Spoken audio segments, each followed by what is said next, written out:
Estamos ao vivo no Fala Aqui Podcast, episódio 6. Galera, semana foi massa. Semana passada vocês puderam ver um episódio bem bacana que a gente gravou com o Max Galvão. Ele que é gerente lá de operações do Stones. O cara que deixou aqui os drinks da Aviator. Os drinks não, né? Deixou um gin e ele deixou também uma vodka da Aviator que a gente utilizou aí no final de semana. Muito bom. E hoje é o primeiro músico que a gente está trazendo aqui no Fala Aqui Podcast. Ele que mandou mensagem e disse: Nando, eu quero ser o primeiro convidado. Eu disse: você já se lascou porque o primeiro já tem. Mas de uma certa forma ele está sendo o primeiro músico do Fala Aqui Podcast. E vamos para a vinheta. Bora lá.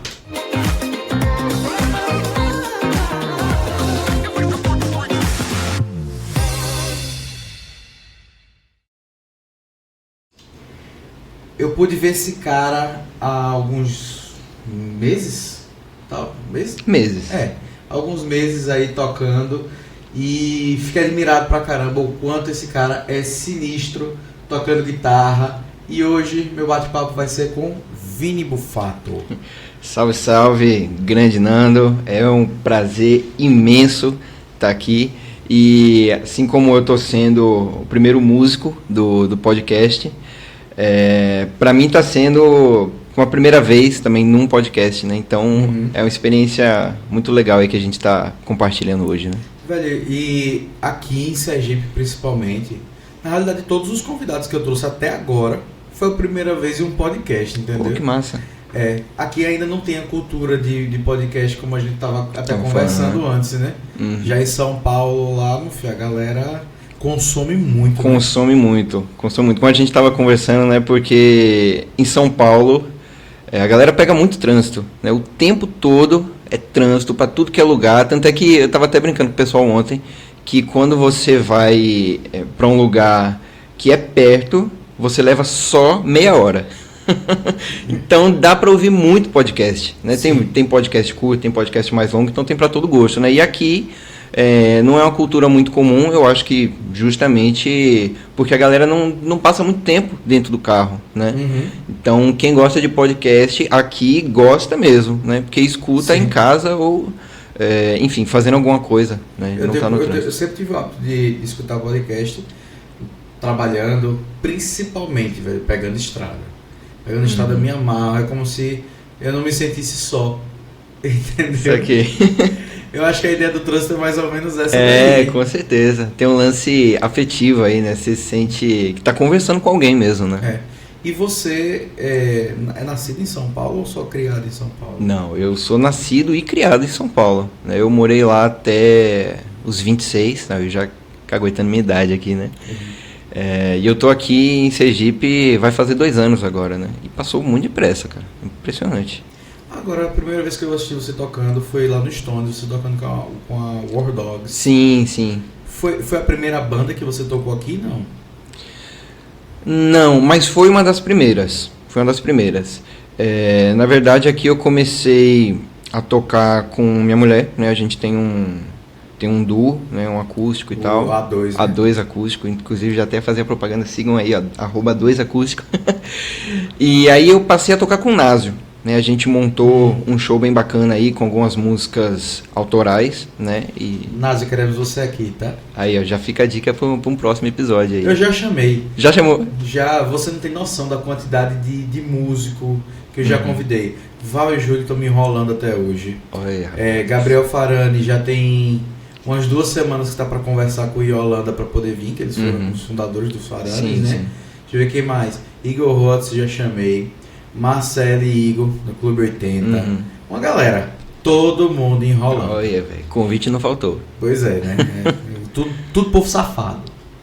Mas músico é assim, pô, não presta tá vendo? Não confio em músico, subi essa hashtag aí. E aí comecei a tocar com o Násio, né? E querendo ou não, foi uma vitrine muito boa, né? Então, e aí outras pessoas passaram a ver, e graças a Deus gostaram bastante, e aí fui começando a tocar com a galera, né? E aí a War Dogs foi um desses projetos, né? Eu tive o prazerzaço de conhecer Neil, guitarrista das antigas aqui, né? A galera fala que ele é um dinossauro aí das guitarras aqui em Sergipe. E aí a gente montou esse projeto e foi muito interessante porque eu comecei, na verdade, ele me chamou para tocar baixo nesse projeto, né? Aí vai eu correr igual um doido atrás de um baixo. A gente começou e tudo, mas aí nos ensaios a gente acabou trocando, né? Ele foi pro baixo, eu fui pra guitarra, e aí foi aqui que a gente se conheceu lá no Stones, né? Sim, foi lá no Stones, eu lembro. Foi bem Eu massa. lembro uma coisa que me marcou naquele dia, assim, que eu prestei atenção, foi timbre. Pode É crer. uma coisa que eu vejo, assim, pecando em muitos guitarristas. Às vezes eu vejo muitos tocando, muitos guitarristas que executam bem, porém não tem um timbre tão fiel em algumas músicas. E eu vi vocês tocando Audioslave. Quando eu vi você fazendo o solo lá de Tom Morello, eu falei, caramba, o cara se preocupou em fazer o timbre igualzinho. Massa. Pra mim, às vezes eu acho mais interessante um guitarrista trabalhar bem um timbre, tirar som de guitarra do que um virtuosismo, não é não? Sim. Eu sou suspeito pra falar, cara. Todas as minhas influências na guitarra foram de guitarristas que não são um absurdo de virtuosidade, né? De fritação e tal. Nunca foi a minha praia, não. Mas é bem verdade isso em questão dos timbres, né? Que você estava falando agora. Inclusive, quando eu vou fazer meus vídeos, vou montar... enfim, produzir algumas coisas, né? Eu passo horas, às vezes dias, para montar o timbre e chegar no som que eu quero, sabe? Porque muita coisa que eu gravo é digital, né? Pouquíssimas coisas eu gravo usando os pedais, né? O set que vocês estão vendo aqui. Então leva bastante tempo para chegar no timbre que eu quero. O Amplitude, né? Uso muito Amplitude. Inclusive, nos últimos vídeos eu tenho até misturado o som dos pedais, da pedaleira, com o som do Amplitude, e fica também uma parada bem interessante, porque o legal dos timbres digitais é que o céu é o limite, né? Possibilitou aí os músicos, de um modo geral, a montarem o timbre que eles quiserem sem gastar rios de dinheiro, né?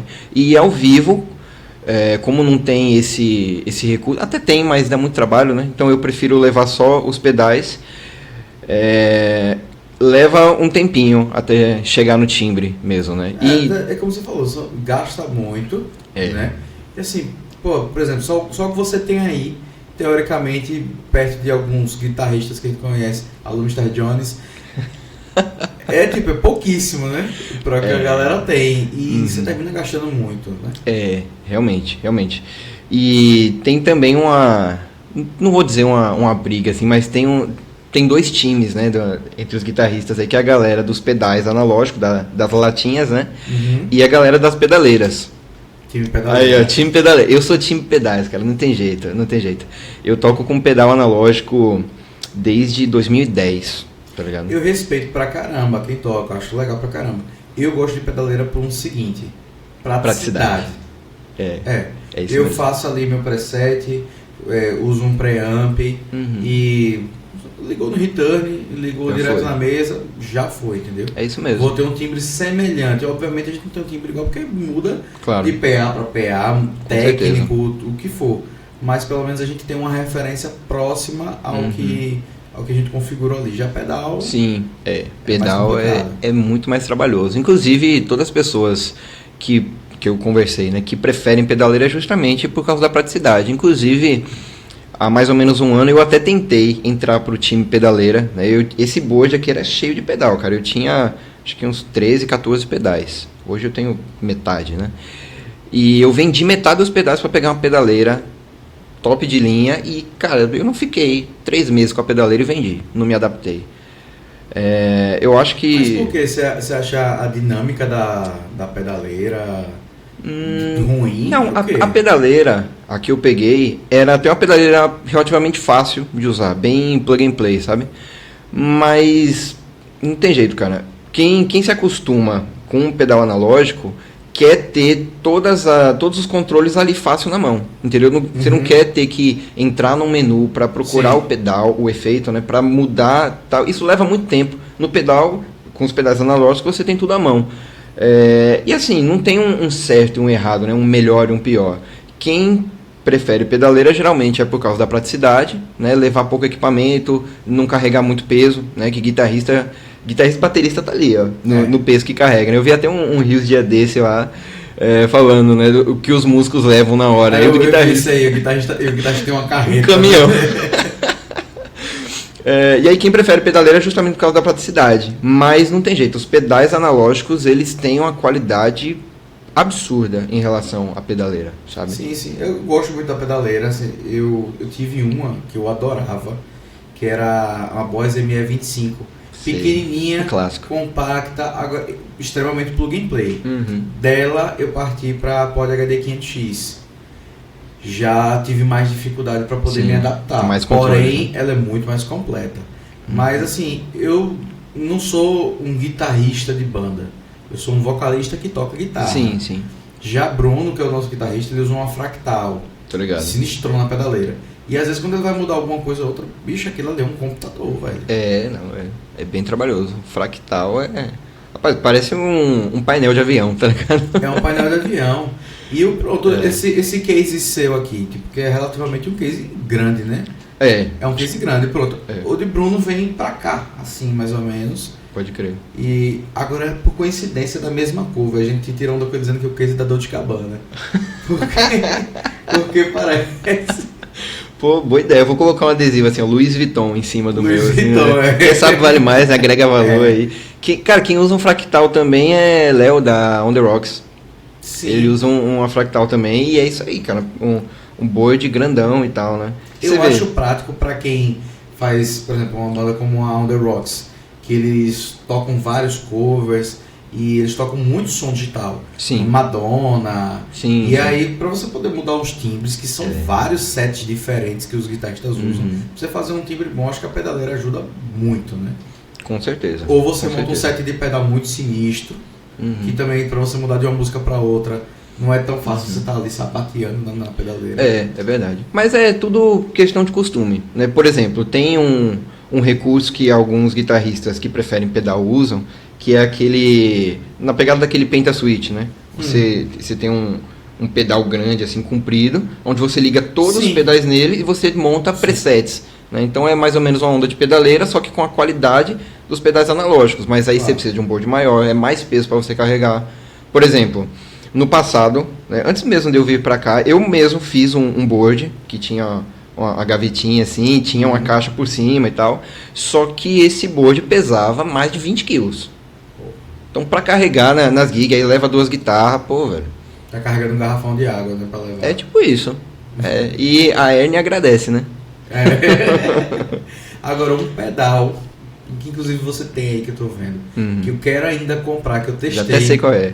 O Drop. Bicho, isso aí é magnífico, velho. Brother. Eu preciso fazer um altarzinho, acender uma vela pra Digitech todos os dias pela invenção desse pedal, cara. É muito útil. Muito. Excelente. Ele acaba livrando o músico de ter que ir pro show com várias guitarras, né? Sim. Mas ele tem um detalhezinho que a gente precisa se atentar, né? Fica a dica aí para quem quer comprar o pedal. Realmente ele é muito útil, ele é fiel, né? Ele não distorce o timbre, principalmente quando você está em afinações realmente baixas.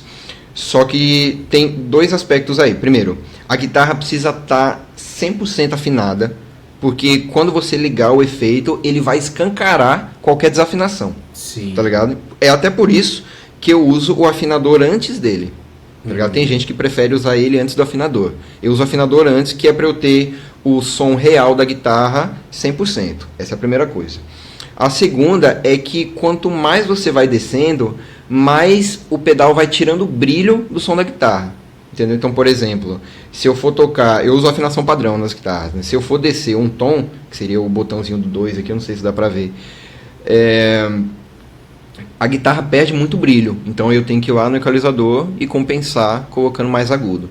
Tá ligado? Certo. Então é um negócio pra ficar atento aí. E tem outro detalhe também nesse pedal, assim, eu necessariamente não senti tanto, mas Bruno, que toca comigo na Loop, ele não gosta de usar para fazer solos fritados.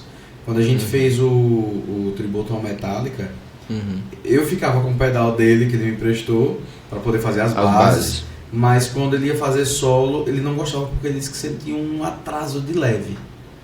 Não sei se você já percebeu isso. Não cheguei a sentir não. Tem uma outra coisa que influencia muito também, que é a quantidade de pedais que você está usando, comprimento dos cabos, né? Quais são os cabos, a alimentação, né? Tudo isso, esse é um ponto negativo dos pedais analógicos, né? Que qualquer probleminha que tiver, leva tempo para encontrar. Porque você tem muitas conexões, né? São muitas possibilidades, muitos locais onde o problema pode estar localizado, entendeu? Então você tem que checar tudo isso.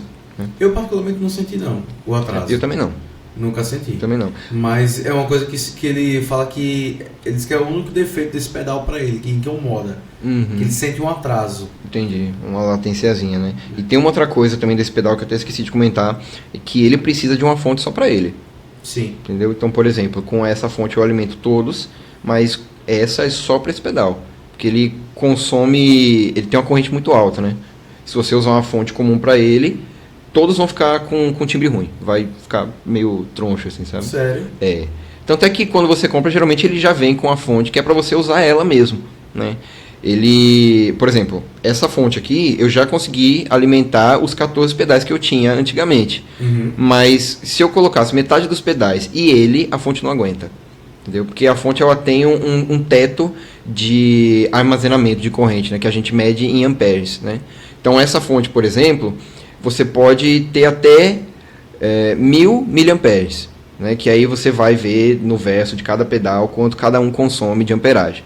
Só esse pedal, ele tem 1300 miliamperes. Né? Então, se eu colocasse só ele na fonte, ela já não aguentaria. Por isso que precisa de uma fonte só para ele, entendeu? Então, fica a dica aí, galera. Vini Bufato também, cultura, tá vendo? Aí, tá vendo só? Cultura eletrônica. E agora que eu tô vendo esse daqui que você está usando, esse... Qual é esse daqui mesmo? Essa é uma Ampero MP100. Ele é tipo uma pedaleira? É uma pedaleira. É uma pedaleira. É uma pedaleira. Porque qual que foi o negócio?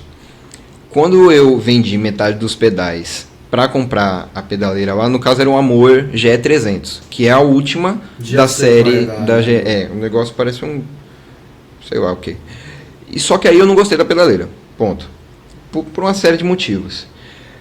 E aí eu tava conversando com um brother de Lagarto. Aí ele falou, não, porque essa pedaleira é muito boa, não sei o que, não sei o que. Aí eu falei pra ele, pode ser sua. Aí ele, é mesmo? É mesmo. Aí a gente negociou, ele tinha essa pedaleira, e deu na troca, voltou uma grana e tal, e pronto. Aí eu fiquei com essa pedaleira e, por incrível que pareça, a pedaleira, tipo, ela vale metade do preço, né, preço de compra. E eu gostei mais dela do que da outra que eu tinha, sabe? Entendi. É como se eu tivesse um avião, antes agora eu tenho um carro que me leva para qualquer canto, saca? Entendi. E assim, quando eu vou tocar guitarra, geralmente eu coloco ela junto, né? Então seria um set híbrido, né? Pedais mais pedaleira, mas nela eu só uso o preamp e o gabinete. E um pouquinho de reverb. Certo. Só isso, entendeu? Tocar em algumas casas que não tem amp bom. Exato, coisa assim. exato. Por exemplo, você vai tocar em algum bar de praia, que geralmente não tem ampli, aí é interessante levar a pedaleira para ter a simulação do gabinete, né? Agora, por exemplo, vai tocar na casa de show, não tem necessidade. Ou, aí tem uma série de presets que eu uso aqui, que é só o preamp sem o gabinete, que aí eu consigo ligar no ampli. Eu ligo no return e eu tenho o som que eu tenho em casa. Entendi. Sacou? Agora, quando você vai tocar numa praia, velho, eu vejo muito isso. Tem gente que forra os pedais. Eu faço forra isso. As pedaleiras, você faz isso? Eu faço também? isso, faço. Geralmente, quando eu toco na praia, eu não levo esse board inteiro. Eu levo Era a minha pergunta, eu já perguntar isso daí. Eu levo só ela. Tanto é que hoje, mais tarde, eu vou tocar na praia e muito provavelmente eu vou levar só ela, sabe? E aí é a mesma coisa. Embala no plástico filme, tá ligado? Parecendo que fez tatuagem agora, sabe? Fica tudo embalado. E pronto, já foi, correr pro abraço. Foi uma vez, eu lembro que Naso tinha comprado uma guitarra, uma Fender, uma Strato linda que ele tinha. E eu até comentei, disse, bicho, que guitarra linda. E aí eu vi ele tocando na praia e ele tocando com uma outra, com uma Squire. Eu disse, por que você não trouxe a Fender? Ele disse, você é doido? Você acha que eu vou trazer minha Fender pra tocar na praia? Exatamente. É porque, querendo ou não, a maresia é muito forte, cara. É muito forte. E então, aqui é sinistro. É muito forte. Das duas, uma. Ou você leva o seu pior equipamento, né? Não estou falando para você fazer um show ruim, com equipamento que vai comprometer a qualidade. Mas você leva o mais baratinho aí, né? Ou você leva o que você costuma levar quando vai tocar numa casa de show, mas embala tudo. E a guitarra não tem como embalar, óbvio, né? Aí chegou em casa, joga um arzinho, dá um banho de WD-40, tá ligado? E faz a manutenção. Só que é aquela coisa, se você é uma pessoa que toca muito na praia, é cansativo você fazer manutenção sempre, né? Claro. Por exemplo, saindo um pouco da guitarra, né? Rodrigo Canella, ele tem um tubo enorme de WD-40 na bolsa. Vai Sim. tocar em tudo, sabe? Então é aquela coisa, vai tocar na praia, tem que se preparar para dar manutenção no equipamento, senão a maresia vai destruir o negócio. E encordamento também, não tem encordamento que aguente, né? Encordamento é... Pra guitarrista é mais de boa, né? Agora baixista se lasca. sofre. Encordamento 500 conto é difícil, né? O baixista que toca comigo no cover do Guns, Danilão Ribeiro. Um cheiro Danilão. Tem o baixo do Iron Maiden lá, né? Isso mesmo. Mas eu plotei o baixo dele. Olha que massa. Porque o baixo no palco, Danilo já é grande, já é um ogro. E o baixo dele é enorme, e ainda mais todo pintado. O baixo chamava mais atenção do que a banda inteira. Aí, Danilo, vamos aplicar a regra do soul básico. Aí eu comprei uns filmes de adesivo mesmo. Tipo contact, né? E forrei o baixo todo, desmontei e forrei o baixo todo. E aí quando ele chegou no palco com o baixo todo pretão, fosco, a galera, caramba, Danilo, o baixo ficou lindo. Mas ele tava todo contra naquela época. E esses dias a gente tocando, ele torou uma corda do baixo. Aí ele tava indignado, disse, poxa, torei a corda do baixo, vou ter que comprar encordamento novo. Tem quantos anos, bicho, que você tá com esse encordamento? Ele tem uns 2 anos que eu venho fervendo ele com vinagre e água. Rapaz, a galera do A baixo vida tem do baixista é fácil não. A não ser que o cara seja aí um endorse, né? Tenha um patrocínio de corda aí, né? Não tem jeito, tem que se virar nos 30, não dá pra gastar 500 conto a cada 2, 3 meses. É difícil. Né? Agora uma coisa que eu tava percebendo, lembrando na realidade, da primeira vez que eu vi tocando, e nada, não só você, como eu acho estranho ver um músico canhoto no palco. Bicho. Olha o preconceito, brother. Não é questão de ser preconceito. Eu mudei uma chavinha na minha cabeça há um tempo. Tem um preconceito que muita gente acha que guitarrista canhoto não toca bem. Né? Tem isso. Talvez por uma influência de Kurt Cobain, algo assim. Porém, eu não acho que Kurt Cobain era um guitarrista ruim. Eu também não Ele acho. tinha o estilo dele. Entendeu? É como muita gente até critica. Diz, caramba, pô, Chimbinha. O Chimbinha é ótimo. Toca pra caralho. No estilo dele, ele é ótimo, cara. Exato. Você vai botar Chimbinha pra tocar metal. Óbvio, exatamente. Né? Mas o fato de ser canhoto te atrapalhou ou atrapalha em alguma coisa? Não. Atrapalha vamos dizer, na compra de instrumentos. Certo. Sempre foi um problema e eu acho que sempre será. Porque, quer queira, quer não é uma questão de preconceito, né? A gente fala tirando onda. É questão de mercado mesmo. É questão de mercado. Ninguém vai colocar, vai investir num estoque de instrumento de canhoto sabendo que não vai vender. Sim. Ninguém vai querer perder dinheiro, né? Tanto é que há um tempo atrás existiu uma loja, não sei aonde, que só vendia instrumento para canhoto, sabe? E, obviamente, a loja faliu. Eu olhei para a lâmpada dele e eu lembrei, igual a loja que há muitos anos atrás vendia uma lâmpada que não queimava nunca. A loja faliu. É claro, óbvio. Né? Porque a pessoa compra uma vez e não compra mais, né? E aí o instrumento de canhoto ele é mais difícil. Eu lembro que quando eu fui comprar a minha Les Paul, isso em 2010, eu queria uma naquele acabamento Honeyburst. Né, parecido com a pintura do Slash ali, mais ou menos, né, a tonalidade da cor. E eu rodei a Teodoro Sampaio inteira, né, que, para quem não conhece, é uma rua em São Paulo que é cheia de loja de instrumentos musicais. Hoje nem tanto, porque a internet quebrou muita loja, né, mas na época era muito forte essa cultura de ir na Teodoro Sampaio para comprar instrumento. E eu lembro que eu rodei a Teodoro Sampaio inteira, subindo e descendo, a panturrilha ficou até forte, e eu não encontrei a cor que eu queria. Só tinha... Ou era Cherry Burst, que é aquela vermelha, né, indo pro amarelo, que é a que eu tenho, ou era preta, sabe? Só tinha essas duas opções. Eu, beleza, tive que... Pra canhoto. Tive que me contentar aí com a vermelha, né? E eu tenho até hoje. Tive uma preta também, vendi, mas assim, pro canhoto é muito mais difícil, né? Então, ou o cara investe pesado em comprar de fora e pagar, né, as taxas de importação, ou ele compra de uma importadora e também paga caro, ou ele compra uma guitarra de luthier e também paga caro, né? Então, o mercado pro canhoto ele é um pouco mais difícil.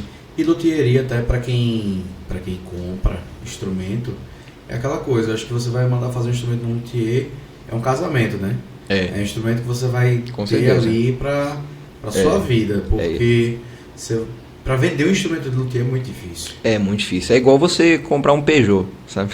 Você tem que casar com o carro. Porém, é uma coisa que assim, porque é muito relativo, né? É difícil você vai pegar, por exemplo, uma marca como a Epiphone. Você tem um padrão daquelas guitarras, Sim, né? sim. Agora você vai pegar uma guitarra de um luthier, você não tem um padrão exato. Não. A não ser que você tenha uma guitarra de luthier que tem um grande nome, tipo um Music Maker, Zaganin, aí é outra história. Aí, Que terminou virando marca, né, também. pois é, exatamente, virou uma marca, né? Tem o Seiji Tajima, né? Sim. Ele saiu da Tajima, fez a marca dele e tal. Que também virou. Também virou uma marca, né? Então é por aí. Só que não quer dizer que vai ser fácil de comercializar o instrumento, né? Só vai ser menos difícil. Uma que eu gostei, que eu testei recentemente, eu acho que você testou também, inclusive, que foi a de Jones, a velha guitarra. A velha guitarra. Vixe, aquele acabamento Excelente. é impecável, pô, excelente. Excelente. A velha guitarra ela é mais especializada na questão de pintura, né? De relicagem, deixar a guitarra meio acabada assim, né? Ele fez a Fruciante, não foi? Fez. Até Ficou os idêntico. arranhões da Fruciante tinha. Não, ficou perfeito. Eles são muito bons. E eles trabalham com montagem também e tal. E parece que eles só não fazem a construção, né? Eles terceirizam a construção, fazem a pintura, a montagem e tal. E é uma excelente guitarra, né? Também é uma guitarra que está crescendo bastante no mercado aí, né? Agora eu já vi você tocando com instrumento de destro também. Sim. Mas você é ambidestro ou não? Rapaz, eu acho que eu sou um canhoto curioso só, porque... Canhoto ousada, né? Ousada. É aquela coisa, a ocasião faz o ladrão, sabe? Então, Sim. por exemplo, como é que eu comecei a tocar com instrumento de destro? Eu entrei no conservatório em 2010, né? Na ULM, que depois mudou de nome para a EMESP, uma escola excelente. E lá tinha instrumentos para os alunos não terem que trazer o instrumento de casa. Então, por exemplo, imagina o cara sair com um violoncelo de casa, um contrabaixo acústico. Claro. Então, lá na EMESP, na ULM, tinha instrumentos. E tinha um monte de guitarra também. Só que não tinha guitarra de canhoto. Eu fui, bem dizer, o primeiro aluno de guitarra canhoto lá do conservatório. Então, no primeiro ano, eu tinha que levar a minha guitarra, né? Só que como na época eu morava em Itaquera, e o bairro ali era meio perigoso, né? Bastante perigoso, já tentaram me roubar várias vezes, eu parei de levar minha guitarra. Falei, eu não sou trouxa. Conseguiram? Não conseguiram, foi só Deus mesmo, velho. E aconteceu umas 3 vezes, e nas 3, por algum motivo, os caras não conseguiram levar minha guitarra. Não foi por questão de força ou intimidação, né? Não, acho que os caras olharam pra minha cara, vixe, tá pior que eu, deixa. E na época eu só tinha uma guitarra, né? Então, se o cara me levasse, como é que eu ia estudar, né? Sim. E aí, nesse primeiro ano todo, que eu desisti de levar minha guitarra para não ficar sem o instrumento, eu tive que me virar aprendendo a tocar numa guitarra de destro. Né? Então, claro que tem algumas limitações, mas você acaba aprendendo a se virar. Então, essa foi uma das coisas que o conservatório me evoluiu bastante, assim, a independência de não precisar levar o meu instrumento quando eu quiser tocar em algum lugar. Mas eu acho que se você praticar o instrumento, e principalmente se você aprender, ou você canhoto, aprender como destro, eu acho que desenrola bem. Meu irmão é baixista hoje, e sempre foi canhoto, mas toca como destro. Um grande amigo meu também, João Paulo, João Paulo sempre foi um guitarrista muito conhecido aqui em Sergipe, hoje ele mora na cidade lá no Rio Grande do Sul, não lembro o nome da cidade, é uma cidade interior do Rio Grande do Sul. Também, canhoto, sempre tocou como destro. Tocou na Cannibal, tocou na Warlord, talvez você a banda eu conheço, mas ele eu não tô lembrado agora. Pronto, mas JP é guitarrista excepcional. O cara que toca do U2 ao Malmsteen, entendeu? Com excelência em execução. Show de bola. O cara é foda. Muito versátil, né? Extremamente versátil. E foi uma das minhas referências de guitarra da vida toda, velho. Foi legal. João Paulo é foda. Que legal. Mas um canhoto que começou a tocar como destro e foi. Entendeu? Cara, claro que quando você está começando, para qualquer lado é difícil. Claro, né? Óbvio. Mas não vou te dizer que tanto faz. Tipo, aconteceu comigo, né? Na minha primeira aula, eu lembro, eu tinha 10 anos, o professor chegou pro meu pai e falou, ele é canhoto, né? Segurou o violão aqui e tal, mas tente pro outro lado porque ele vai sofrer lá na frente. O professor já deu a letra. Aí meu pai, tá bom, vamos ver. Só que aí passou durante a semana, ele inverteu as cordas do violão e eu não conseguia pegar o exercício de jeito nenhum. Eu até pensei em desistir. Aí meu pai falou, não, gastei dinheiro no violão, você vai aprender sim. Eu falei, então volte pro outro lado. E aí eu tive muito mais facilidade, comecei a desenvolver e não parei até hoje. Né? E, assim, no quesito cognitivo, né, eu acho que o canhoto ele tem uma vantagem sobre o destro. Isso é comprovado, eu não sei qual é o estudo, não vou inventar aqui, mas eu sei que é comprovado, eu já li sobre, que o canhoto, ele, como ele tem o lado direito do cérebro mais desenvolvido, que é o lado da lógica, ele consegue se adaptar melhor às situações. Né? Então, um canhoto tem muito mais facilidade de tocar num instrumento de destro do que um destro tocar num instrumento de canhoto. Entendeu? Tanto é que isso é uma vantagem pra mim. Porque às vezes eu vou tocar em algum lugar e tem um bêbado que, deixa eu tocar uma música, eu sei tocar um violão. Brother, acontece. É de canhoto, é o cara, deixa quieto, sabe? E você vê só que engraçado, né? Minha mulher é canhota, mas toca como destro. Eu já toquei numa banda onde, sem mentira, todos os integrantes eram canhotos. Todos. Era uma banda de 4 pessoas, todos eram canhotos, mas só eu tocava como canhoto. Sacou? Velho, em que ocasião, falei, você, em toda a sua vivência musical, já viu uma banda cheia de canhoto? Nunca. Obviamente a banda não foi pra frente. Mas foi uma experiência muito legal, assim. Então, se você é canhoto, né, tá pensando em começar a aprender um instrumento, antes de mudar pro lado de destro, como todo mundo fala, dê uma chance pro lado de canhoto, sabe? Eu acho que vai desenvolver melhor mesmo. Aí pela dificuldade, assim, como você até falou, difícil de comprar instrumento e tudo. Mas, isso há quanto tempo, né? Exatamente. Não, e hoje, se você for parar pra pensar, porque o que acontece? Como o mercado de instrumentos de canhoto ele é mais escasso, obviamente ele é um pouco mais caro, né? Só que hoje, tudo é caro, brother. Você vai comprar um instrumento, mesmo que seja de destro, um instrumento bom, ele é caro do mesmo jeito. Entendeu? Então, por exemplo... O instrumento mesmo, o valor subiu muito. Subiu muito. Subiu muito. E eu acho que é porque a demanda diminuiu, né? As pessoas, os adolescentes, os jovens principalmente, não estão mais interessados em tocar guitarra, né? A galera quer saber de TikTok, de YouTube e tal, né? Não é mais um sonho, tipo, ter uma banda de rock, de garagem, tal como era no começo dos anos 2000, né? Minha vida toda foi baseada nisso. Pois a minha também.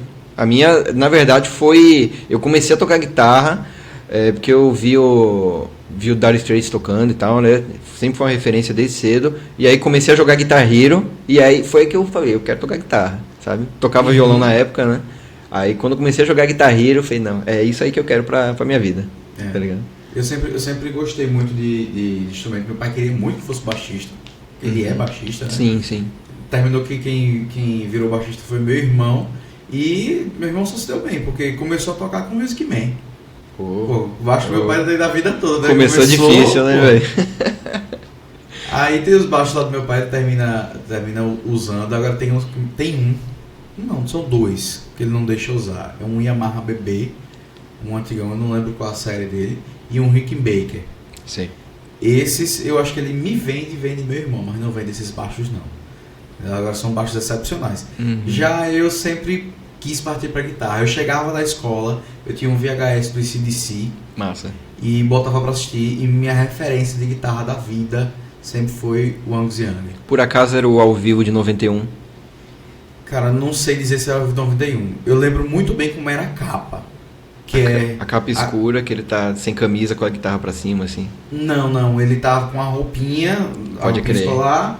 É um desenho, na realidade, a capa. Ele tá com a guitarra pra cima e a capa ela é cinza.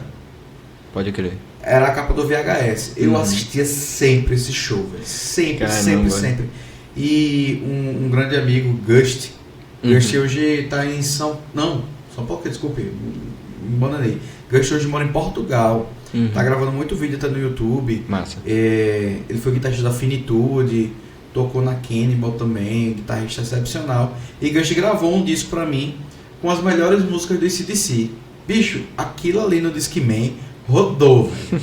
Eu não sei como não furou o CD, assim, mas eu sempre tive esse como referência. E pra você, velho, o que é que você tem de referência em McDowell, você já falou aí? Sim, né? cara, quando você falou AC/DC, você resgatou ali o começo da minha adolescência. Porque é engraçado como a família influencia muito, né, nas suas escolhas profissionais, nas influências mesmo. E meu pai é baterista, né? E meu pai, quando eu era novo, ele colecionava, ele tinha uma coleção de vinil do AC/DC, do Led Zeppelin e tal, né? Então o AC/DC meio que foi o meu primeiro contato, assim, dentro do rock, né? E aí eu até perguntei qual era o disco, o VHS que você tinha, porque o meu foi esse ao vivo de 91, e eu escutei, assisti, né, no caso, até perder. Aliás, eu acho que eu tenho em casa ainda, mas eu assisti tanto que às vezes eu ia pra casa do meu pai, levava, ele, não, esse DC não, velho, de novo não. Então, assim, o Angus Young sempre foi uma referência gigantesca, né? E aí volta aquilo que eu tinha falado antes, que não é a questão do virtuosismo, né? Comigo nunca foi dessa forma, ver aquela frustração e ficar admirado e tal. Nunca funcionou comigo. Angus Young, Eric Clapton, sempre foi também uma referência gigantesca. Pra mim a questão do AC/DC, eu virei a chavinha mais ainda depois que eu comecei a tocar com a Gato Boi, que é o cover do AC/DC daqui de Sergipe. Inclusive um grande abração pra galera da Gato Boi, Igor, Todinho, baixista, velho, tocar com o Todinho é uma energia fenomenal. Massa. Virgílio, que canta no cover do AC/DC, não tem ninguém pra cantar AC/DC aqui em Sergipe como ele, o cara é foda. E Rafael também, que é o batera, é massa, tocar AC/DC é muito, muito divertido. É muito legal. Mas eu e Igor, a gente termina revezando alguns solos, mas bicho, a parte do Malcolm é muito boa. Quando eu comecei a pegar as músicas realmente para estudar, antes eu tocava AC/DC brincando. Mas quando eu peguei para estudar mesmo as músicas, ver como é que executa, bicho, o Malcolm era um guitarrista fenomenal. A pegada do cara era foda. Não tinha palhetada pra cima, não. É absurdo mesmo. Tanto é que meio que ele era a alma da banda, né? As boas ideias vinham tudo dele. Tanto é que quando ele morreu eu pensei, putz, esse DC acabou, já era. A banda acabou.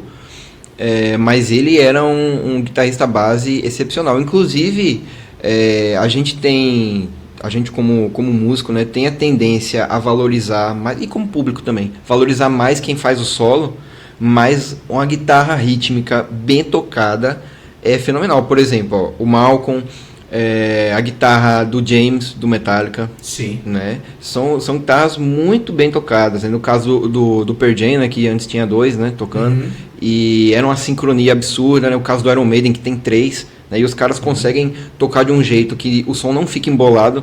Né? Então eu admiro muito bem distribuído. Scorpions, né? Eu admiro muito uma guitarra rítmica bem tocada, né? E o Iron Maiden é impecável. Já assistiu o Iron Maiden ao vivo? Já, no Rock in Rio. Sensacional. Você foi pro qual Rock in Rio? Eu fui no 19. 19? Eu fui. Eu tava lá. Que massa. Eu assisti a Iron Maiden em 2013, 2019 e agora em 2022 eu estava lá também. Massa. 2019 Bicho, Iron Maiden é sensacional. É um espetáculo. É um espetáculo. Não é só um show, não. Tanto é que quando a gente foi... Eu morava em São Paulo na época, né? Fui de carro com alguns amigos. E aí... chegando lá, a gente chegou bem cedo pra tentar pegar um lugarzinho lá na frente, né? E aí a gente viu Sepultura, viu Halloween, viu... aí o Iron Maiden foi a terceira banda, né? E doido... Era o Scorpions depois. O Scorpions foi a última, exato. E aí, antes do Sepultura começar, que ainda estava claro, né? Sim. Eu via as estruturas, né, de luz e tal, a quantidade de moving que tava lá em cima.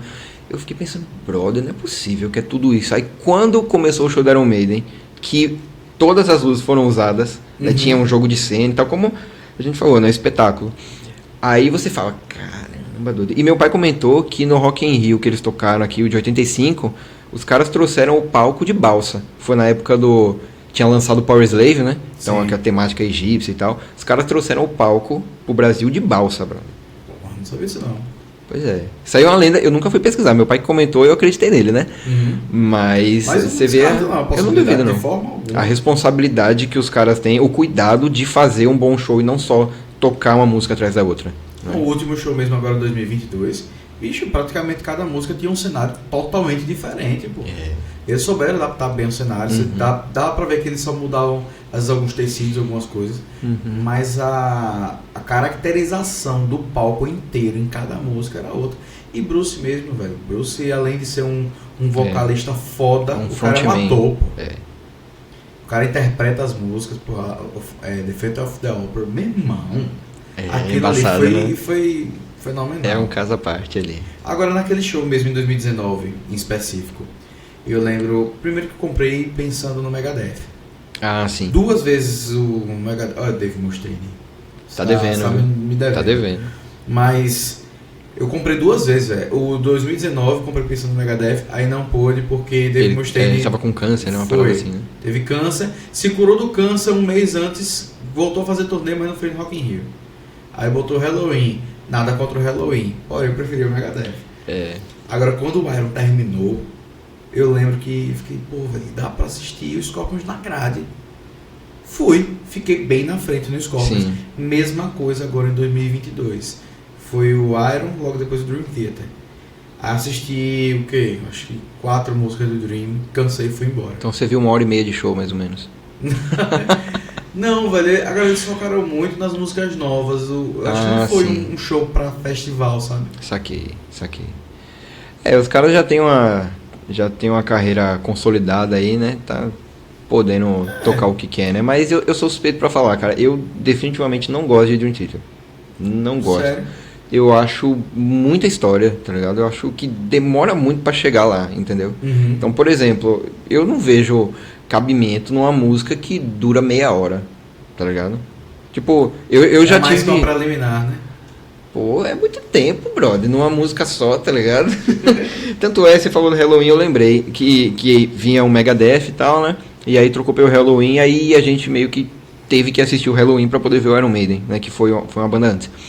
Mas o show foi bom, cara, foi legal. Foi um show bom, mas eu percebi alguns elementos ali de playback, sabe? Teve um momento específico que o cantor tava bem na minha frente, eu fiquei na grade também. Ele tava bem aqui na minha frente, e aí teve uma hora que ele cantou um negócio, que eram 2 cantores, né? E tava um perto do outro, assim. E aí teve um momento que tinha alguém cantando e não tinha nenhum dos 2 lá. Então, ou tinha alguém atrás do palco, que aí não tem como ver, sim, ou tinha um negócio gravado, mas a voz era muito parecida com a do cara. E teve vários momentos que o cara se mitonou e tal. Então, assim, eu conheci pouco do Halloween, né, nesses anos aí, mas nesse show, tipo, não foi um show que fez eu ficar fã da banda, tá ligado? Sepultura eu gostei muito mais, só conhecia uma música e passei a conhecer várias. Sempre deixa a gente com a cara no chão. E acho que agora a galera vai ficar meio brava comigo, porque quando eu vi o show da Iron Maiden, eu fiquei lá na grade, só que, brother, teve um momento, tava tão cheio, que eu levantei o pé e eu não consegui colocar o pé no chão de novo, porque não tinha onde colocar o pé, tá ligado? Então eu tava muito espremido. E aí, quando acabou o show da Iron Maiden, eu pensei, bicho, eu preciso descansar. Primeiro que eu já tava, tipo, virado, porque eu passei a noite dirigindo até lá, né? Sim. E aí foi o dia todo enchendo a cara, de noite o show e tal, e eu parecendo um flamingo com uma perna pra cima, assim, quando foi começar o Scorpions, eu falei pros caras, bicho, eu preciso descansar, saí, e doido, eu sentei na grama, e eu dormi o show do Scorpions inteiro. Eu também descansei no show do Scorpions, assim, na metade, eu fui pra grade, quis assistir o comecinho, sendo que eles começaram muito monótonos, bicho. Não foi um show que, assim, me deixou vidrado assistindo, sabe? Ainda mais depois do Iron Maiden, né? Exatamente, depois do Iron Maiden, pô. É uma responsabilidade muito grande, você tem que começar lá em cima. E me diga uma coisa, você comentou aí que você estudou no conservatório de música, mas você se formou em música, você tem graduação, pós, alguma coisa? Sim, eu fiz o conservatório, né? Isso foi de 2010 a 12, e aí o meu último ano do conservatório foi meu primeiro ano de faculdade, né? Então já emendei uma coisa na outra. Então o conservatório, na verdade, foi especializado em guitarra, né? E na faculdade eu fiz licenciatura para poder dar aula, né? Eu trabalho com isso até hoje. Aí eu me formei em 2015, isso ainda lá em São Paulo, e quando eu vim para cá no ano retrasado, no começo do ano retrasado, aí eu fiz uma pós voltada também para essa área de educação musical, né? E foi uma experiência muito boa, assim, apesar de o prazer do músico ser estar no palco, né? Sim. Estar no palco, dar aula também é uma parada muito legal. Você evolui muito não só como músico, mas também evolui a sua comunicação, né? A parte da empatia, né? De você lidar com os alunos, você desenvolve muito a sua paciência. É você lidar com pessoas, né? Exatamente. Eu acho que é o ofício mais difícil em qualquer área. É você lidar com as pessoas, né? Você lidar com o sistema é fácil, lidar com você mesmo, no caso, quando você está estudando instrumento, né? É relativamente fácil. Agora, lidar com pessoas é uma parada muito difícil, você não sabe o que esperar, né? E quando eu terminei a faculdade, isso em 2015, eu comecei a dar aula em colégio em 2016. Eu passei 5 anos dando aula em colégio, em alguns, lá em São Paulo. E foi uma experiência muito boa que eu acho que contribuiu pra minha tocabilidade. Certo. Tá ligado? É muito doido mesmo. Eu não sei nem como explicar como contribuiu. Eu só sei que eu entrei de um jeito quando comecei a trabalhar em colégio e saí de outro, como músico, sabe? Agora, quando você estava lá em São Paulo ainda, você fazia cachê, tinha as suas bandas lá e tudo? Rapaz, eu não fazia tanto, né? Antes de entrar nesse mundo da docência, antes mesmo de entrar na faculdade, eu tocava numa banda baile, né? A gente fazia formatura, festa particular, casamento, fazia bastante. Então a gente tocava de tudo também, foi uma baita escola. Mas aí, assim que eu entrei na faculdade, eu entrei numa banda de rock autoral, que era o Projeto Rua, né? E eu fiquei nessa banda até a época da pandemia, né? Eu entrei quando a banda começou, fui praticamente um dos fundadores da banda, e quando eu saí, depois os caras, no mesmo dia, a banda acabou, tá ligado? Então, enquanto eu tava nessa banda, eu não fiz tanto cachê, não trabalhei tanto como músico freelance, e eu acho que eu até me arrependo um pouco disso, eu acho que eu teria desenvolvido um pouco mais, porém, acabei desenvolvendo de outra forma com a parte criativa do negócio, né? Criar linha de guitarra, porque como era uma banda onde só tinha um guitarrista, né? Então eu aprendi a fazer base e solo ao mesmo tempo. A resposta sabe? fica toda pra você. Fica toda pra mim, entendeu? Então era tipo fazer o solo de uma forma que não deixasse a base vazia. Então também evoluiu de certa forma, sabe? Agora uma dúvida minha, se é mito ou se é verdade? Em São Paulo, eu acredito que tenha muitos lugares para tocar, obviamente pela geografia, né, da Claro. cidade, óbvio. Mas assim, você tem vários lugares para poder tocar. O cachê que se recebe lá para o cachê que se recebe aqui, mesma coisa, é mais valorizado, não é? Cara, vou desvendar um mito aqui. Esse negócio de a vida é melhor na cidade grande é uma completa mentira. Eu tô falando da minha experiência de vida. Pode ser que algumas pessoas Sim. tenham tido resultados melhores, né? Não dizendo que foi ruim, mas na área da música eu tô muito melhor aqui em Aracaju do que eu era em São Paulo, sabe? Porque qual que é o negócio? Em questão de cachê, por exemplo. Claro que você tem muito mais oportunidades em São Paulo, né? As coisas acontecem primeiro em São Paulo e depois acontecem no resto do país, né? Tudo chega primeiro lá. Tanto é que quando vem banda grande, vai tudo para lá, ou vai para o Rio, né? No máximo vem para Recife, né? Eu ainda sonho com o Bon Jovi vindo para Aracaju. E, ó, John Bon Jovi, se você estiver assistindo, pegue essa visão aí. Então, assim, claro que existem oportunidades de você ter ganhos que você não teria aqui. Mas é muito difícil. Muito, muito, muito, muito difícil. Porque sabe? também, assim, como eu estava até falando, questão geográfica mesmo. Você, hoje aqui, por exemplo, você chegou aqui em Aracaju, que é uma cidade pequena, melhor, é a menor capital da federação. É verdade. E você é um guitarrista foda. Você termina se destacando aqui perante os guitarristas que tem. Sendo que a gama de guitarristas que tem lá, bicho, é gigantesca. Provavelmente, assim, chutando, tem guitarrista como você em cada bairro. Entendeu? É mais ou menos ela isso. termina que a concorrência é muito maior também. Muito grande. É tipo assim, você tá andando na rua, você levanta o papelão, assim, tem um guitarrista lá embaixo tocando, tá ligado? É mais ou menos isso aí. E assim, tem um lance que a galera não para pra pensar, que é o seguinte: muita gente sai das suas cidades, no Brasil todo, pra ir pra São Paulo tentar a vida. Isso não só na música. Por exemplo, a minha avó é cearense e ela mora em São Paulo desde criança pra tentar a vida, justamente, porque ela morava no interior do Ceará, sabe? Então muita gente faz isso. Só que um negócio que a galera não para pra pensar é que São Paulo tá saturada de pessoas. Por exemplo, só a cidade de São Paulo tem quase 13 milhões de pessoas. Só a cidade, e é um espaço pequeno. Claro que é maior que Aracaju, mas é um espaço pequeno para tanta gente. Então, qual que é o problema? Quando você vai trabalhar em São Paulo, você está concorrendo com os paulistanos e concorrendo com quem foi tentar a vida em São Paulo. Sim, então, a vida é mais difícil mesmo, né? E aí também tem o lance que isso tem em todo lugar, que é o lance da panela, né? Não basta você ser bom, você tem que ser amigo das pessoas certas, tem que estar no local certo, na hora certa. Então, você conta aí com um bom marketing pessoal e você conta com um pouco de sorte também, sabe?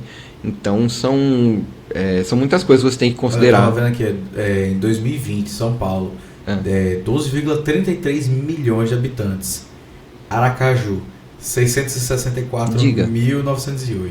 Doido, antes de vir morar aqui, eu tava fazendo pesquisas. Gritante gritante, brother. Eu morei a vida toda em Itaquera, que é uma região enorme na zona leste de São Paulo. A população de Aracaju toda, eu fiz a pesquisa mais ou menos nessa mesma época aí, final de 2020. A população toda de Aracaju era Itaquera e mais um bairro. Dá para ter uma noção do tamanho da cidade. Então, é algo que, se você que está considerando tentar a vida em São Paulo, você tem que pensar, sabe? Você vai concorrer com muita gente. Não é querendo desanimar não, mas a vida é um pouco mais difícil. E só para concluir em questão do cachê, aqui os meus cachês estão sendo maiores do que era em São Paulo. A frequência está sendo maior e o cachê está sendo maior. Por exemplo, em São Paulo, eu nunca tinha tocado na vida, isso pense mais de 10 anos de carreira musical em São Paulo, 15 anos, na verdade, eu nunca tive 25 shows num mês. Como eu tive mês passado aqui, por exemplo. Isso nunca tinha acontecido, brother. Foi uma novidade pra mim, sabe? Não, assim, em Aracaju deu uma melhorada boa no cenário. De alguns anos pra cá, graças as casas que vêm abrindo, sabe? Há um tempo, você não chegou a pegar essa época, mas tinha o Coverama. Uhum. O Coverama foi um pioneiro de festivais aqui em banda cover. Não pioneiro, não. Uhum. Tiveram outros festivais, inclusive do próprio realizador do Coverama, Alexandre Hardman. Uhum. Eu mudei a luz aqui, deixa eu ver se tá legal pra você. Tá bonito. Pô, fiquei bonitão, viu? Porra, ficou azul. Então, assim, até o Alexandre Hardman já tinha feito outros festivais, tinha o Panca, se não me engano, era ele que fazia, que tinha bandas autorais, e aí ele começou o Coverama. O Coverama era um festival que em cada eliminatória tocavam 10 bandas e rolavam, se eu não me engano, eram 6, 7 eliminatórias, ou seja, você tinha 70 bandas tocando. Caramba. 70 bandas ativas tocando no festival, concorrendo a um prêmio de 10 mil reais no final. Era tipo uma Copa do Brasil, assim, de tanta gente. Então era muita gente, era no Yacht Club, não sei se chegou a conhecer o Yacht Club aqui, conheceu? Conheço. Pronto, Yacht Club era um evento que tinha, assim, cada eliminatória 2.500, 3.000 pessoas. Era um absurdo. E aí em 2013 a gente até se inscreveu com Metallica, terminou ganhando com Metallica. Legal. E era foda, velho, assim, tinha aquele cenário, que era um cenário, assim, não underground não, mas era mais ou menos. Mas não tinha tantas casas de show como tem hoje. Hoje você tem bares de praia que tocam rock, Dunas toca rock, Estaleiros toca rock, tem o Moqueca Lagoana também que rola.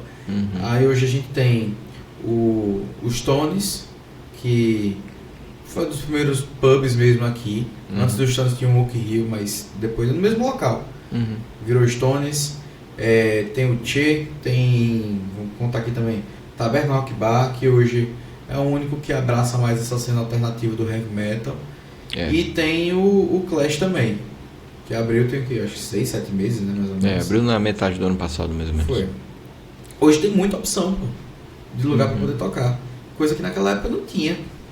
É por isso que eu fico nessa dúvida, entendeu? Se realmente lá era melhor ou não. Porém, eu vejo muita banda aqui que não se valoriza bem. Mas ao mesmo tempo tem muita banda que é genérica. Eu acho, sabe? É verdade. Acontece com... Eu já percebi isso também. Acontece com muita banda de ter repertórios muito parecidos, né? Parece que... A sensação que eu tenho, né? Não dizendo que isso está certo ou errado, é de cada um. Mas tipo, a galera encontrou ali qual é o caminho que o público geralmente gosta de ouvir e todo mundo foi nele. Então, assim, uma hora eu acredito que a galera vai saturar. Já tá saturando. Pois é, e assim, eu tava até comentando com um amigo outro dia, falando, brother, não é possível, porque assim, eu tenho alguns projetos e em todos eles eu tento ir na contramão disso, rota de fuga mesmo, sabe? Tipo, por exemplo, toca Tempo Perdido? Não toco. Toca Meu Erro? Não toco, tá ligado? Então a gente tenta ir bastante na contramão disso, muita gente gosta, mas por outro lado não tem tanta abertura como algumas bandas têm, até também por tempo de estrada, né? É compreensível. E aí eu tava comentando com ele, eu não entendo como é que a galera não cansa de toda semana, né, ver as mesmas coisas rolando e tal. Ele falou, brother, pense que é como uma missa. A missa não é extremamente previsível, não é toda semana a mesma coisa. Sim. E a galera não vai? Vai. Ele, pronto. Aí eu saquei, tá ligado? E, como eu falei, não existe uma questão de certo ou errado. A galera tá trabalhando naquilo, tá funcionando, então vamos nessa, né? Mas aí, pra mim, é mais uma questão de princípio. Eu prefiro não ir por esse caminho, sabe? Por mais que a frequência de shows seja menor, consequentemente, o orçamento no final do mês também acaba sendo menor, né? Às vezes.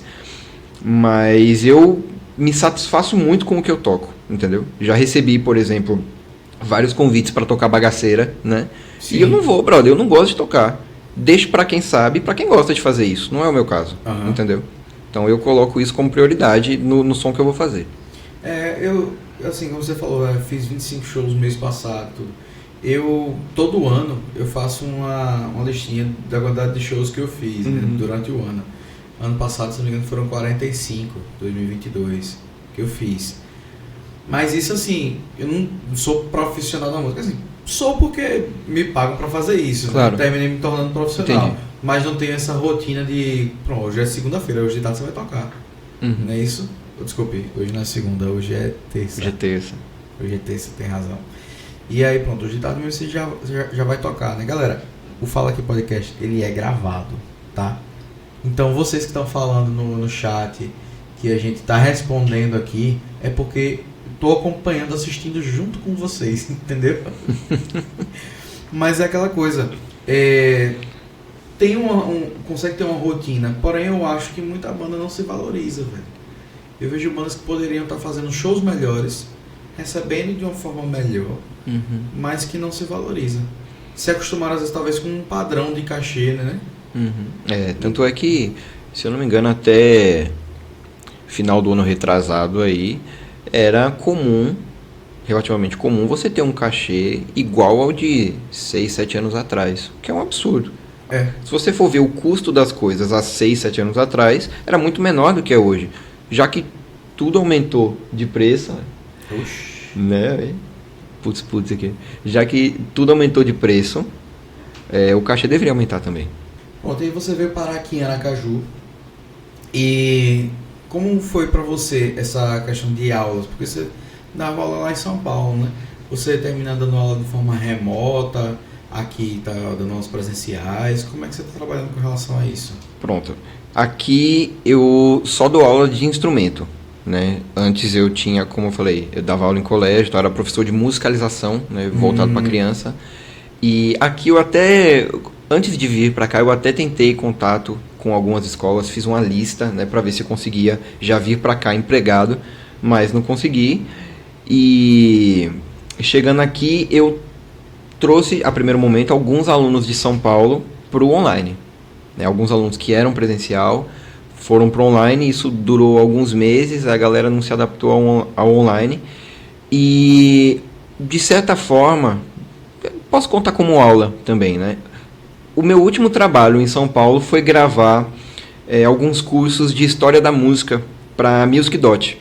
A Music.dot é uma plataforma de cursos voltados para música, né? Então tem guitarra, baixo, bateria, canto, teclado, ukulele, sopro, teoria musical, manutenção de instrumentos e história da música. Foi o curso que eu gravei lá com eles. Inclusive mandar um forte abraço aí para Leandrão aí, que foi um cara fundamental para isso acontecer. Então eu gravei esses cursos e assim que eu terminei de gravar, saí de São Paulo, vim para cá e eu passei alguns meses recebendo por esses cursos. Então foi o que segurou as pontas, porque assim que eu cheguei ninguém me conhecia, não tocava com ninguém ainda. os alunos foram saindo, e quando eu comecei a me preocupar, aí foram aparecendo outros. Parece que foi o plano perfeito, assim, aconteceu da forma que tinha que acontecer mesmo, saca? E pronto. Aí, além desses cursos de história da música, anteriormente eu já tinha gravado com a Music Dot alguns cursos de luthieria, né? É uma parada que eu acho que eu nem comentei com você, mas eu faço manutenção de instrumentos também. Inclusive o próprio... Já tinha visto. Já. Né, o próprio Jones já levou as guitarras dele lá pra eu dar uma regulada e tal. Então é uma outra coisa que eu faço aí também dentro da música, né? Pra garantir o sustento aí, né? Uhum. E como foi para você com relação a Instagram? Caiu, o rendimento foi diferente, não mudou? Porque assim, eu vejo seus vídeos, você tem uma edição massa, você trabalha bem temas, curiosidades, muita coisa bacana, que eu vejo até que muitos guitarristas famosos não têm esse cuidado, entendeu? Gente que trabalha na mesma vertente também não tem esse cuidado que você tem. Mas mudou com relação ao algoritmo alguma coisa? Com certeza, com toda certeza. Inclusive eu estava até comentando com o brother sobre isso.